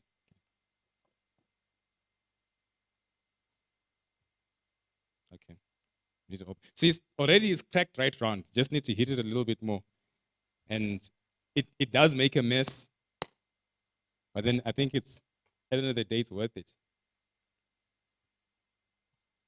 So there we go. Yeah. So as long as you got a cup, you can come and taste. No one wants to taste this. Okay. Yeah, I'm saying as long as you got a cup. You see how it's opened? And now there's water inside. Can you tell the church? Maybe, yeah. No, I want them to be sure. Maybe they might think I'm lying. So there's water inside, beloveds. And now this can actually be drank. No, these flies are coming. It's coming with the cup. Okay, so I want to empty it into this first of all.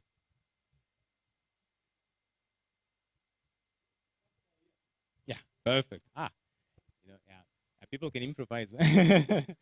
So you see, this is the water that's inside. And this water, beloveds, there's three main components to blood. Blood is made of three main components. The red part, which is hemoglobin, the white part, which is called the buffy coat, and the water part, which is called plasma, which when the Bible says, and then they pierced him, and water came out. That's the plasma. So now, whenever you go to hospital, they put you on a drip. That is like basically liquid hydration, perhaps also liquid food. Now, this is equivalent to a drip. It's very alkalizing, it's very nutritious. It's pH balancing, it's high in electrolytes. When you say electrolytes, when one has got a running stomach, you're given salt and sugar solution. That's 750 mils with 5 teaspoons of sugar and half a teaspoon or 1 teaspoon of salt to replace your electrolytes. Because when you're having a running stomach, the fluids that are inside your intestines are being expelled. And now your intestines, in order for you to remain alive and function properly, you need those fluids with electrolytes. So now this has got more electrolytes than the salt and sugar solution. That's why if you give this to a baby who's like 6 months or 7 months, the brain will develop so much. You'll be surprised, maybe by age 1, the baby will be telling you calculus and mathematics. The brain will be just developing so fast because this is excellent for brain development.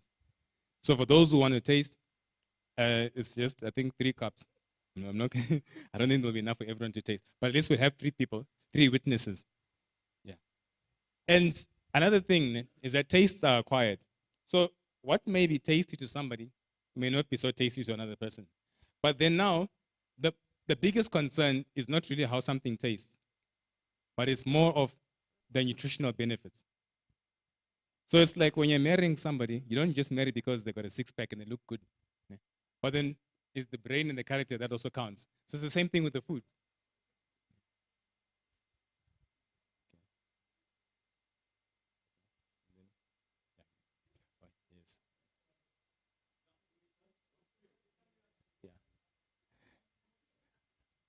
So this is, pretty much the best water in the world. Okay, if the coconut is becoming a little bit off, then the water might taste like amasi. Okay. Now, here's what's interesting. You see, with this coconut, the flesh is very hard. Now, with this type of coconut, the flesh is soft because it's still young. This one is more mature than this one. So then, when the flesh is softer, the more the water. What the water inside does is it feeds the flesh and makes it grow. So it's more like a chicken, a chicken and egg. It feeds off the yolk so it grows. So then the water is there to feed this coconut flesh. So that's why it's softer here and more water. So now it's thinner and it's thicker here and harder and less water. Now with this one that is softer and more water, when you blend it together, you get coconut cream. The cream that you buy for, 25, 30 rands, only as a tin inside the shop. This time you're getting twice the amount. And then if you leave it over for like 3 days, it becomes amasi. But if you taste it, you won't taste the difference between the cow amasi and this one. So that's why I'm saying now, you see, God made us, God gave us a provision. But because of lack of knowledge, because of injustice, Proverbs 13, verse 23. And because of the system and the box, we're found wanting.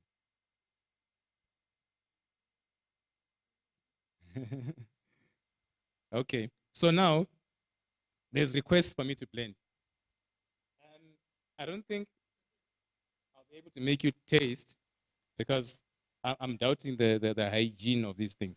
But then what I'm going to show you is the fact that this is going to turn into milk. So now, like I said earlier on, if HCOM decides to do its thing, we've got the chizazo. And now this, I'm just going to simply desiccate, and I'm going to make a demo. I'm going to put it up here.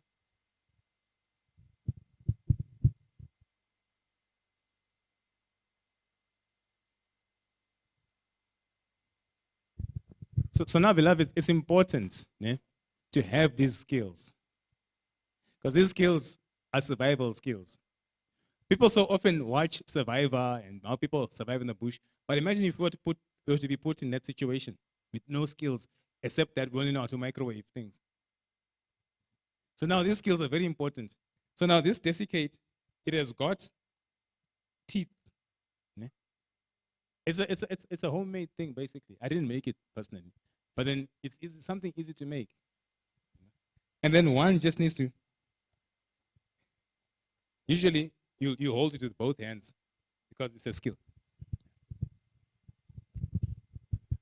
So now, if you all want, I'm sure the people in the back, you see, that's why it's important to move forward because there's all these empty chairs so you can see what's happening. So now what I'm going to do is I'm going to desiccate this. That coconut desiccate you buy in the shop. Yeah. For those who understand, this is ngiyahluba.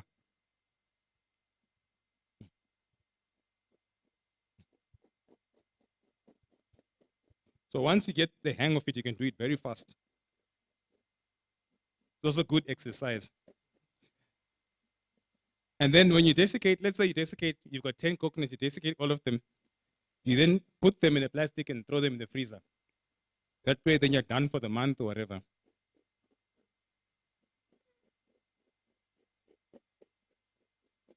So it's important to be able to feed yourself, because if you don't feed yourself, the system will feed you. And once the system feeds you, you're at their mercy. If they want to make you grow boobs as a man, they'll put things that will make you grow boobs. Eh? But then if you know to say, what I'm eating is straight from the Garden of Eden, God will never put things that will make me turn to a woman and I'm a man. Then you're safe. But then God says that now you need to know the skills.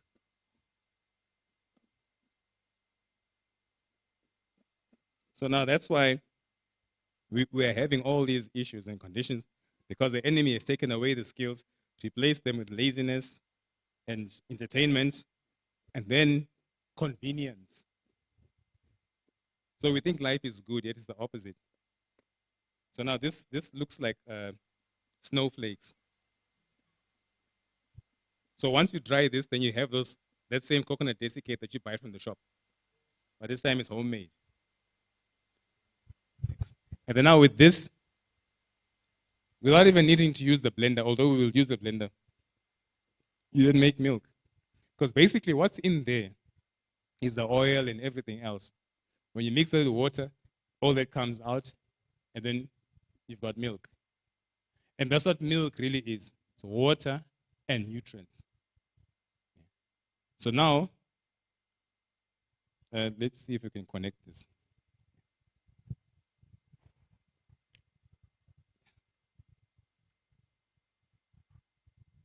So now, like I said, blenders are very important to buy. Make sure that at least you're buying something that is 1,000 watts and above. Even 800 watts can do. Anything less than that is not a strong motor, so it won't really blend stuff very well. So this is a 1,200 watt Milex. So specifications. You see, all these things are important to know as well. Specifications are very important. Let's do 1, 2 testing. Right, so the blender's working. So now, very simple. You're just gonna pour water and that desiccate, blend, and then we've got milk. Yeah, there's water. Yeah, I remember. There's water right here in the back. Okay. So even if you don't have water, like for instance, you can use the actual coconut water. If it's not enough, or if you run out, then you just use ordinary water. But then one thing about water, let's try and avoid tap water. Because tap water, even if you boil it, it doesn't make a difference. The problem with tap water is that it's got things like heavy metals. It's got pesticides. It's got fluoride, the synthetic fluoride. You can't kill that with boiling. The only thing you'll kill when you boil is the bacteria. But then now the most dangerous things are the heavy metals, the lead especially. Why does municipal water have lead? It's because of the piping mainly. And then because we're living in a metropolitan, there's everything, industries, mining and all these things. Whatever gets into the ground gets inside into the water table and seeps into your drinking water. And then, quite frankly, municipal water is recycled sewage, if I can put it plainly. So they need to add all these chemicals and stuff. That's why, have you noticed shops with reverse osmosis tanks? These huge tanks where people come with empty 5 liters and they fill them up. That is purification. If they have those tanks, that shows, or that means that there's something wrong with the actual municipal water. But you're not going to be educated on these things once again. That's why we need to have our institution. So now, plainly simple, unfortunately, like I'm saying, we're not going to taste this for hygienic purposes. But then you're going to see that it turns into milk indeed. You want the piece? Yeah, I'm just going to blend, and then you'll see the actual milk. And then at times, maybe, you see, like when you blend this with water, the milk will come out, but also the residue remains. So if you want the residue not to be there, you then take a strainer, yeah, or a sieve, yeah. And then from there, you've got your plain milk. And with that same milk, I learned from the Mozambicans that they cook everything with coconut milk. Everything. When I say, I mean everything. They steam the veggies with coconut milk. They cook their rice with coconut milk. They even cook their fish with coconut milk. But I'm not encouraging the consumption of fish, but I'm just saying now how they go so far with coconut milk. So they can go so far with coconut milk. So now, you're just simply going to blend, and then whoever wants some more water, because I need this glass to be some more coconut water. Who still wants to taste? Okay. There's more cups here. Can you please take out the cups? So while you're taking out the cups, I'll be blending.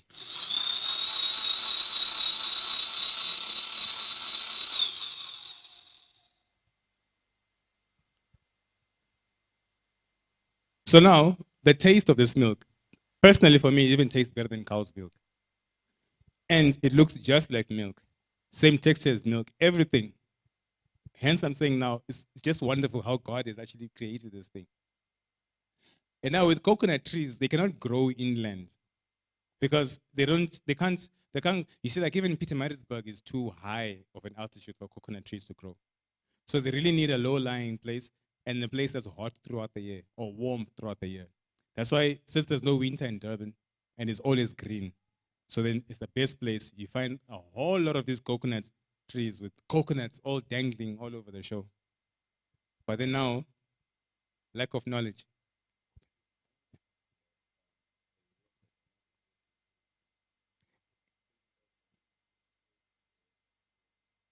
You actually put more. Like you can put 4 times, even 5 times more than the flakes. Here I'm just making a demo. But I could actually even fill half of that up. Yeah.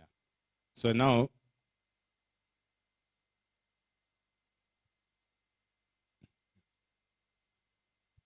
so you can see for yourself, obviously you have these little brown residues because of the coconut. That's why now, if you then strain this, then it's just pure and white.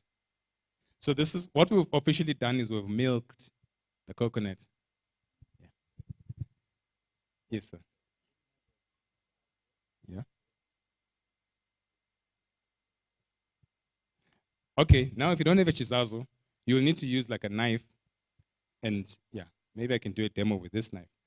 Yeah. No, it's actually very simple. You don't need to scrape the hair. Yeah, there's an even better knife. You don't even need to scrape it. Let me show you how you do it. You see how the coconut is like. So now, when you take this knife, what you're going to do basically, you're going to make blocks like this. So it's just by simply stabbing this part right down to the bottom and then twist. And then you've got a little block. Yeah. So you do that to the whole, maybe this whole line, throw that in the blender and blend. Now, this is when, this can only be done only when you have a blender. If you want the desiccate to be like that. Otherwise, when you don't have the blender, you need the chisazo. The chisazo is just for when you don't have electricity whatsoever. You're out in the rural areas, and there's no electricity or so, then each chisazo will come in very, very handy. And these are the tools that are easy to make if you know how to do carpentry and a bit of metalwork. Yes, ma'am.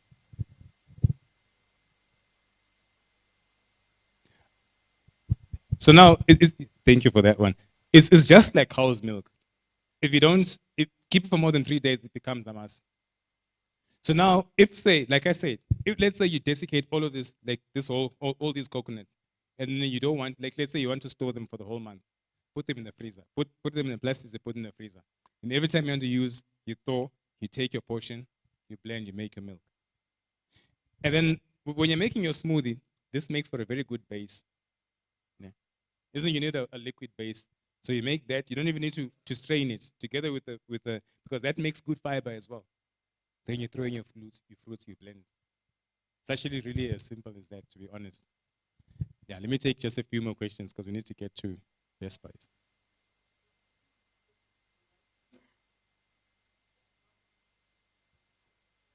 Mhm. Do you mean the brown part on this or the shell? Oh, okay.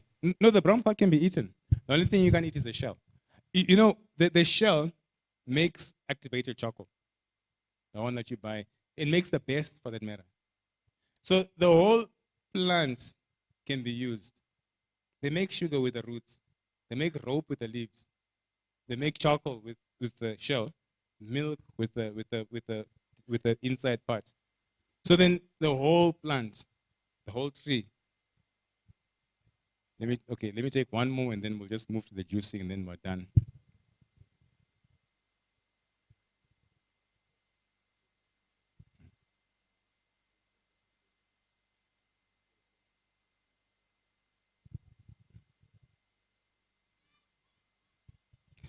Now let me answer the part on protein.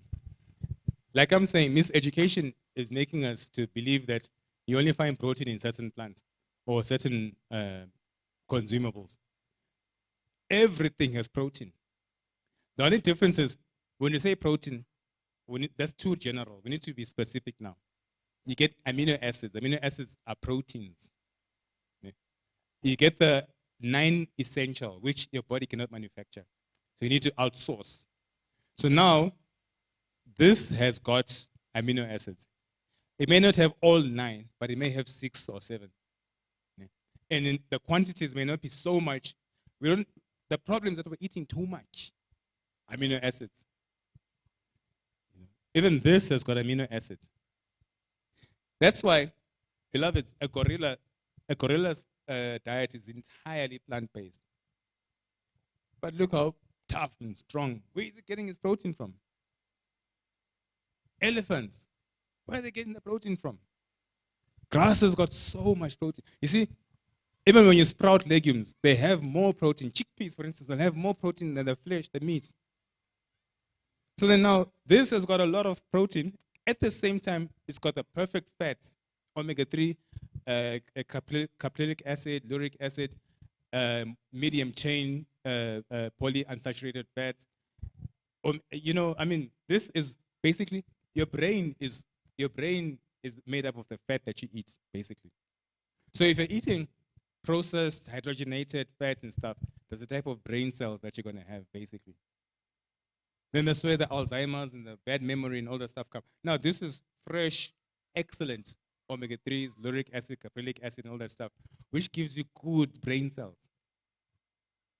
And now, amino acids cannot just move on their own. They need to be metabolized. You see, the issue with protein when you're doing bodybuilding is that don't just focus on protein. You need to focus on your entire, because those amino acids, they need the magnesium, manganese, selenium to be metabolized and absorbed and to form the actual tissues. So if you're just eating protein alone, it's protein, but where's the rest of the team?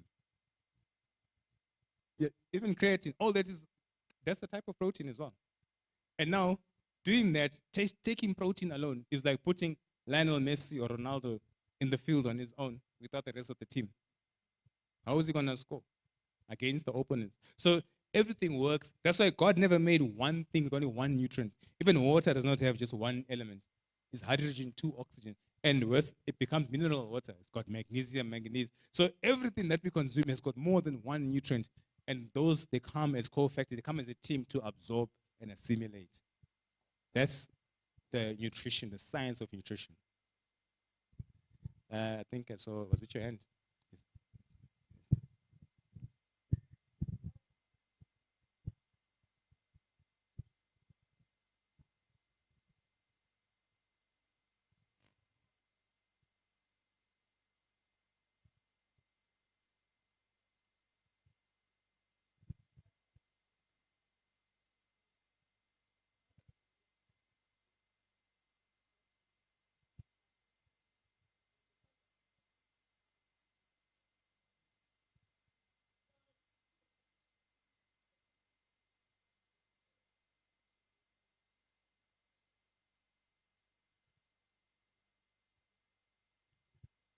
That's an excellent question. She says, most of the veggies, she's that from a homeopath, that most of the veggies are hybridized, and that's what I also mentioned. To say the most contributing factor to cancer is wrong, but then to a small extent. But then now, here's what's interesting. You see, maize. Maize is one of the most hybridized grains. It's not even an African grain. Maize comes from a grass called teosinte. And what happened for us to have maize today was that when they say Christopher Columbus discovered, like as if there are no people in this place that discovered, when they went to South America, they were the Native Americans, not about Donald Trump. Those are not the real Americans. They're the real Americans, the Aztecs, the Mayans, the Payans, the Gypsies, the Mesoamericans. So amongst the group of the Meso people, they were eating a grass called teosinte, which looks like maize. So then now, the Europeans, when they got there, they're like, wow, this is a very good grain and everything. And you can crush it, it makes, flour, you can make maize meal and porridge and this and that. How about if you take it to Europe? But now climates differ, because America, especially South America, is tropical, subtropical, it's like Durban. And now Europe is very cold. So now they needed to hybridize it so that it can withstand any type of climate, whether it's desert, whether it's arid. So they, over 100 years, they're crossbreeding with this, teosinte with that, with this, with that, until they got what is known as maize. So the name maize is because it came from the Meso people. Maize, and then corn because it's shaped like a cone, corn. So they took it to Europe and then to Africa in the 15th century by the Portuguese, who then brought it via Mozambique. That's why it's more popular in Southern Africa than it is in North or West Africa. And because of that, it's high in carbs, not much nutrients. So those carbs form carbon. Carbon then, it stunts growth of bones, even your height. Hence, if you look at us, we're the shortest and we're the weakest in this southern part of Africa. Then you get the tallest in South Sudan, Kenya, places where they hardly eat much corn. And then West Africa, West Africans almost, it's like as if they need to look at weights for them to get muscles. They don't need to gym like how naturally they're very strong because they hardly eat, corn. They're eating a lot of things like cassava and roots and bulbs and yam. And now, here's the interesting dynamic with that is because when they were being taken as slaves, the slave master took them with their food because they knew that the food alters their DNA and makes them superhuman beings, let me say. So in the slave masters, they take them to fields like Brazil, South America to work, to plant sugarcane and all these things. So when they tried to take Indians there, the Indians were dying because they weren't so strong genetically. When they took the Africans with their food, then they made super slaves. And now look at the results of that today. Look at the NFL, National Football League. It's mainly African Americans. Look at the 100 meters, fastest men from Maurice Green to Usain Bolt, Asafa Powell. They're all just Africans. Look at boxing, heavyweight champions. See, it's all genetics with the food. So food really does. I think someone asked about DNA. Food and DNA, they go hand in hand in glove. That's why genetic engineering, genetic modification alters your DNA. You are what you eat. So now, I just want to, because of time, I need to just juice and then we close. So now, this is now, we're just gonna juice pineapple. So now I think I'm gonna need assistance. I need somebody to just chop 1/3 of a pineapple. And you know what's interesting? We can juice everything with the peels. Don't need to peel anything. Yeah. You can juice the sweet potato, just take it, juice it as it is. The ginger, you just take it, juice it as it is. You don't need to be skinning all the time because there's more nutrients in the skin. The lemon, same thing. The apple skin has got a lot of pectin. Yeah, just chop it as it is. It's got lots of pectin and fiber. Now, if you remove the skin, you're robbing yourself of all those things.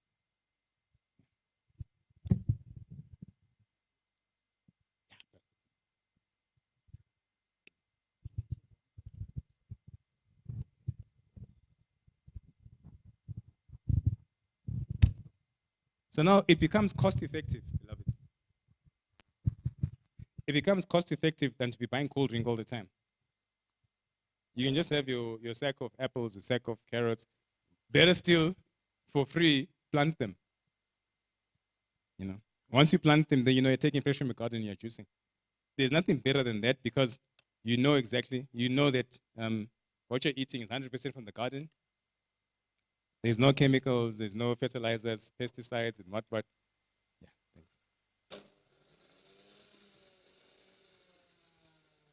Yeah, perfect. Thank you for that. So then even the apples, I don't even need to cut them. I'll just throw them in as they are. So when it comes to juicing, you can be creative because the whole idea is not to be programmed and say, I'm only going to juice apples. You can, okay, let me try and juice beetroot and see what happens. You juice it, taste it. Oh, okay. Carrots, juice them, you taste them. Oh. You know.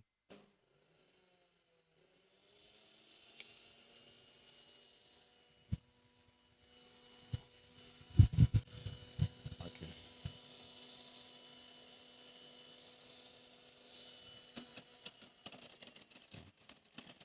Sorry.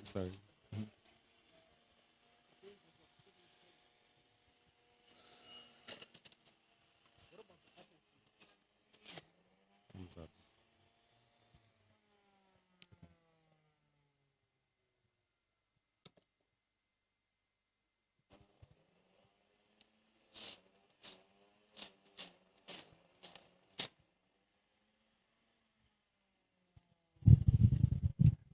Okay, now, we're not going to taste these because they're not washed in anything. But then now, having shown you, now go and try it at home and then taste it. Drink it yourself. Because you see now, there's the sweet potato, we've juiced it. There's the pineapple, we've juiced them. You can even throw in a bit of ginger if you want it to taste like stony. You can throw in, if you want it to have like, layers, like look like a cocktail, whereby it's yellow there, yellow bone there, and it's orange on top. You take your carrots, juice, then now you've got another layer. If you want to be fancy, then you can take your cocktail umbrella and take your lemon. Even with the lemons, half you juice, and then you got this like lemon twist. Now, you're killing all these birds with one stone. Number one, the flavor. You don't need to complain because now these 100%, so-called 100% juices have got artificial flavoring. You get the original flavor. And then the nutrients. And then, capitalizing. If you've got lemon tree in your yard, you've got your carrot garden and what, then what is your cost of sale? How much electricity is this thing? I think it's 0.5 cent of electricity. That is your cost of sale. Maybe spare parts after 2 years, depending on how you use it. Yeah. So you just bank and capitalize on everything. Then the nutrients as well. No more sugar, no more E441, EFF, DA, ANC, and all these. Yeah. And then after that, no more even skin, removing these creams for removing blemishes and stuff. Because a lot of the times our skin reflects the lack of nutrients and the bad stuff that we're putting. Now you're drinking something fresh from the garden, 100%, your skin will clear up, your thinking, your vision, all that stuff. And then they say, Bob's your uncle. So, yeah, at least we tasted the coconut water. Now, when you can make your own coconut milk and stuff, there's nothing more that you can ask for. So I think we'll just close with a few verses. So you see, when it comes to cooking, just this alone is a drop in an ocean. We really need to institutionalize where we become practical and theoretical. We learn everything from the nutrition side of things, the hazards, the dangers, the terms and conditions, and the practical side of things. From there now, we're doing what the spiritual prophecy and God really intends for us to do. To be self-sufficient, to be a peculiar nation. So I'd like us to just turn the Bibles to the book of Proverbs. Proverbs chapter 23. As we're closing.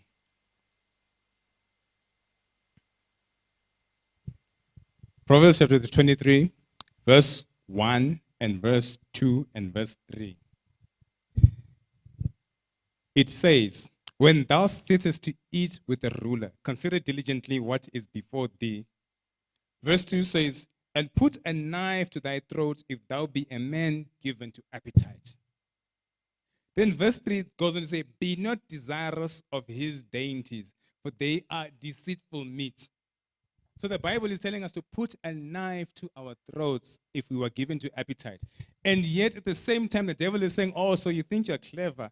I'm going to give you things that are going to make you have a lack of appetite control. So the great controversy is real, beloved. It is a great controversy of the mind. And when the mind is altered, the body becomes altered. You are the software that you have within your mind. So if you want junk, you'll eat junk. There's a writer, there's a gentleman by the name of Carter Woodson, Dr. Carter Woodson. He's the first African to be enrolled in Harvard back in the time of slavery and stuff. So he wrote a book which is called The Miseducation of the Negro. And the first line, or the first lines that he wrote was to say, if you control a man's thinking, you don't need to show him the back door. He will go there himself. And if he gets there and does not find the back door, you create one and exit. So the devil knew to say, if he can control our thinking, we can have all the coconut trees, the mango trees, everything, all the trees that God has said, for you shall be for meat, but because our thinking has been controlled, we're not even going to give it.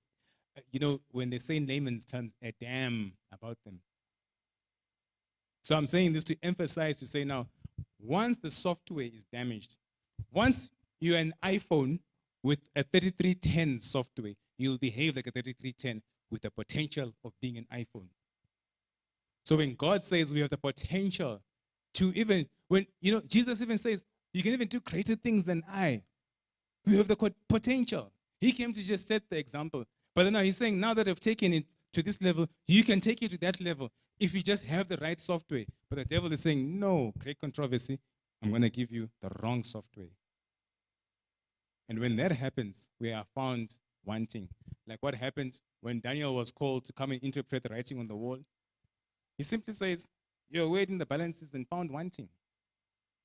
And tonight, not tomorrow, tonight, your kingdom will be taken away. And so now, going in that wrong direction is making us being weighed in the balances and found wanting.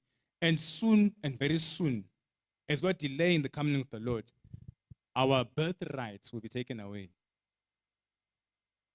It is easy to look at Esau and say, he sold his birthright for a bowl of lentils. But then some of us will say, ngiyeke inyama, ngcono ngife. And it may sound funny, but I'm speaking from experience, beloveds. It is one of the most difficult things to try and convince somebody to say, look, change your ways, consider your ways, and change. And that way you'll get the healing that you're looking for, rather than jumping from this surgery to there, to spending so much money. Because Isaiah 55 verse 2 says, wherefore do you spend money for that which is not bread? Or you labor for that which does not satisfy? Hearken diligently and come and enjoy milk and, without any price. Hearken diligently and come and enjoy Eden. Because I said, thou mayest freely eat. So it is simple, beloveds. When you go back to Eden, consider diligently and begin to plant which God said you may freely eat. Because the enemy is saying you should buy everything. And when he's saying you should buy everything, he makes that which God said is for free unreachable and expensive. So the great controversy is real. And I'd like you to take this with you throughout the week and throughout the rest of your lives. On that note, I'd like to say, may God add a blessing to the reading of his word.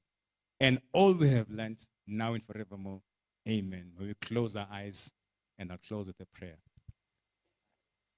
Our benevolent Heavenly Father, the journey still continues. This is not a destination.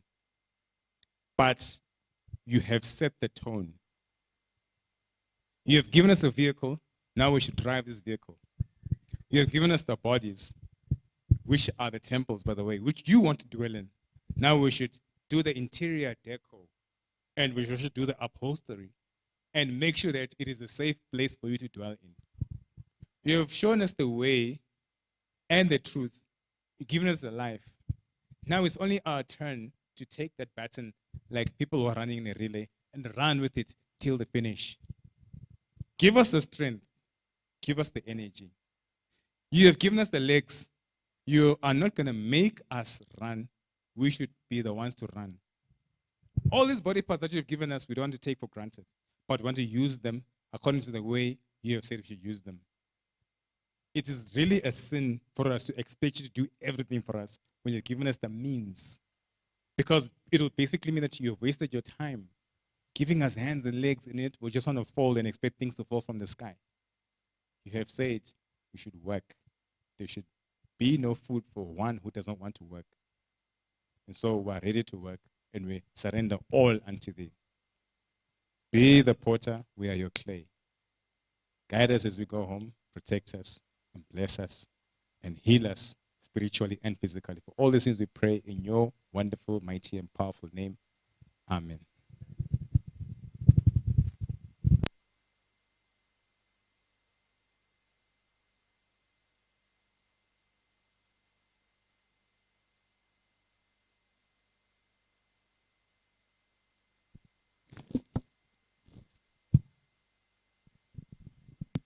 Good evening, church, once more.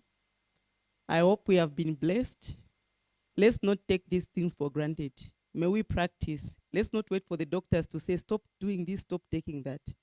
We have heard for ourselves. At this moment in time, I just want to invite the elder on duty to come and give us the closing remarks.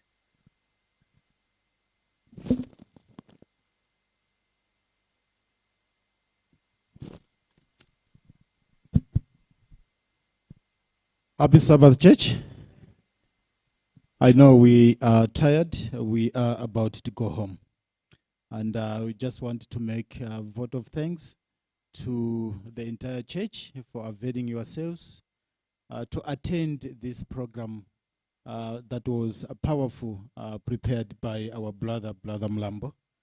Thank you, Brother Mlambo, for coming. I'm sure it was 2018 when you came here. And you can see the years that have passed on. And we will invite you very soon. I think this message we need to learn, often. At this moment in time, I just want to open a verse that will usher us into a new week. This comes from Proverbs chapter 3, verse 5 and 6, where it says, "Trust in the Lord with all your heart, and do not lean on your own understanding. In all your ways acknowledge him, and he will make straight path. He will make straight your path." I just wanted to say, we will start the new week. There is challenges that we might find, but as the Bible says, let us trust in the Lord. We want to thank you, the leader of the healthy department, for organizing this with your team. Thank you so much. I hope this is not the end. You're going to organize more programs to come. To our viewers that are watching us over the various platforms, thank you for joining us. This marks the end of our program. And also, I just wanted to say thank you for the dynamic music group, right? Yes, for availing themselves to come and minister to us. And there is another group as well, right? Yes, which one is that? Impromptu, yeah. Yeah, ne? Yeah, thank you so much for coming and minister to us. And we will invite you very soon to come again and minister to us. This is the end, and let me hand over to our platform manager. May God bless you, and may God keep you safe. Amen. I'll ask for the choristers to help us with the song for dismissing us. Choristers.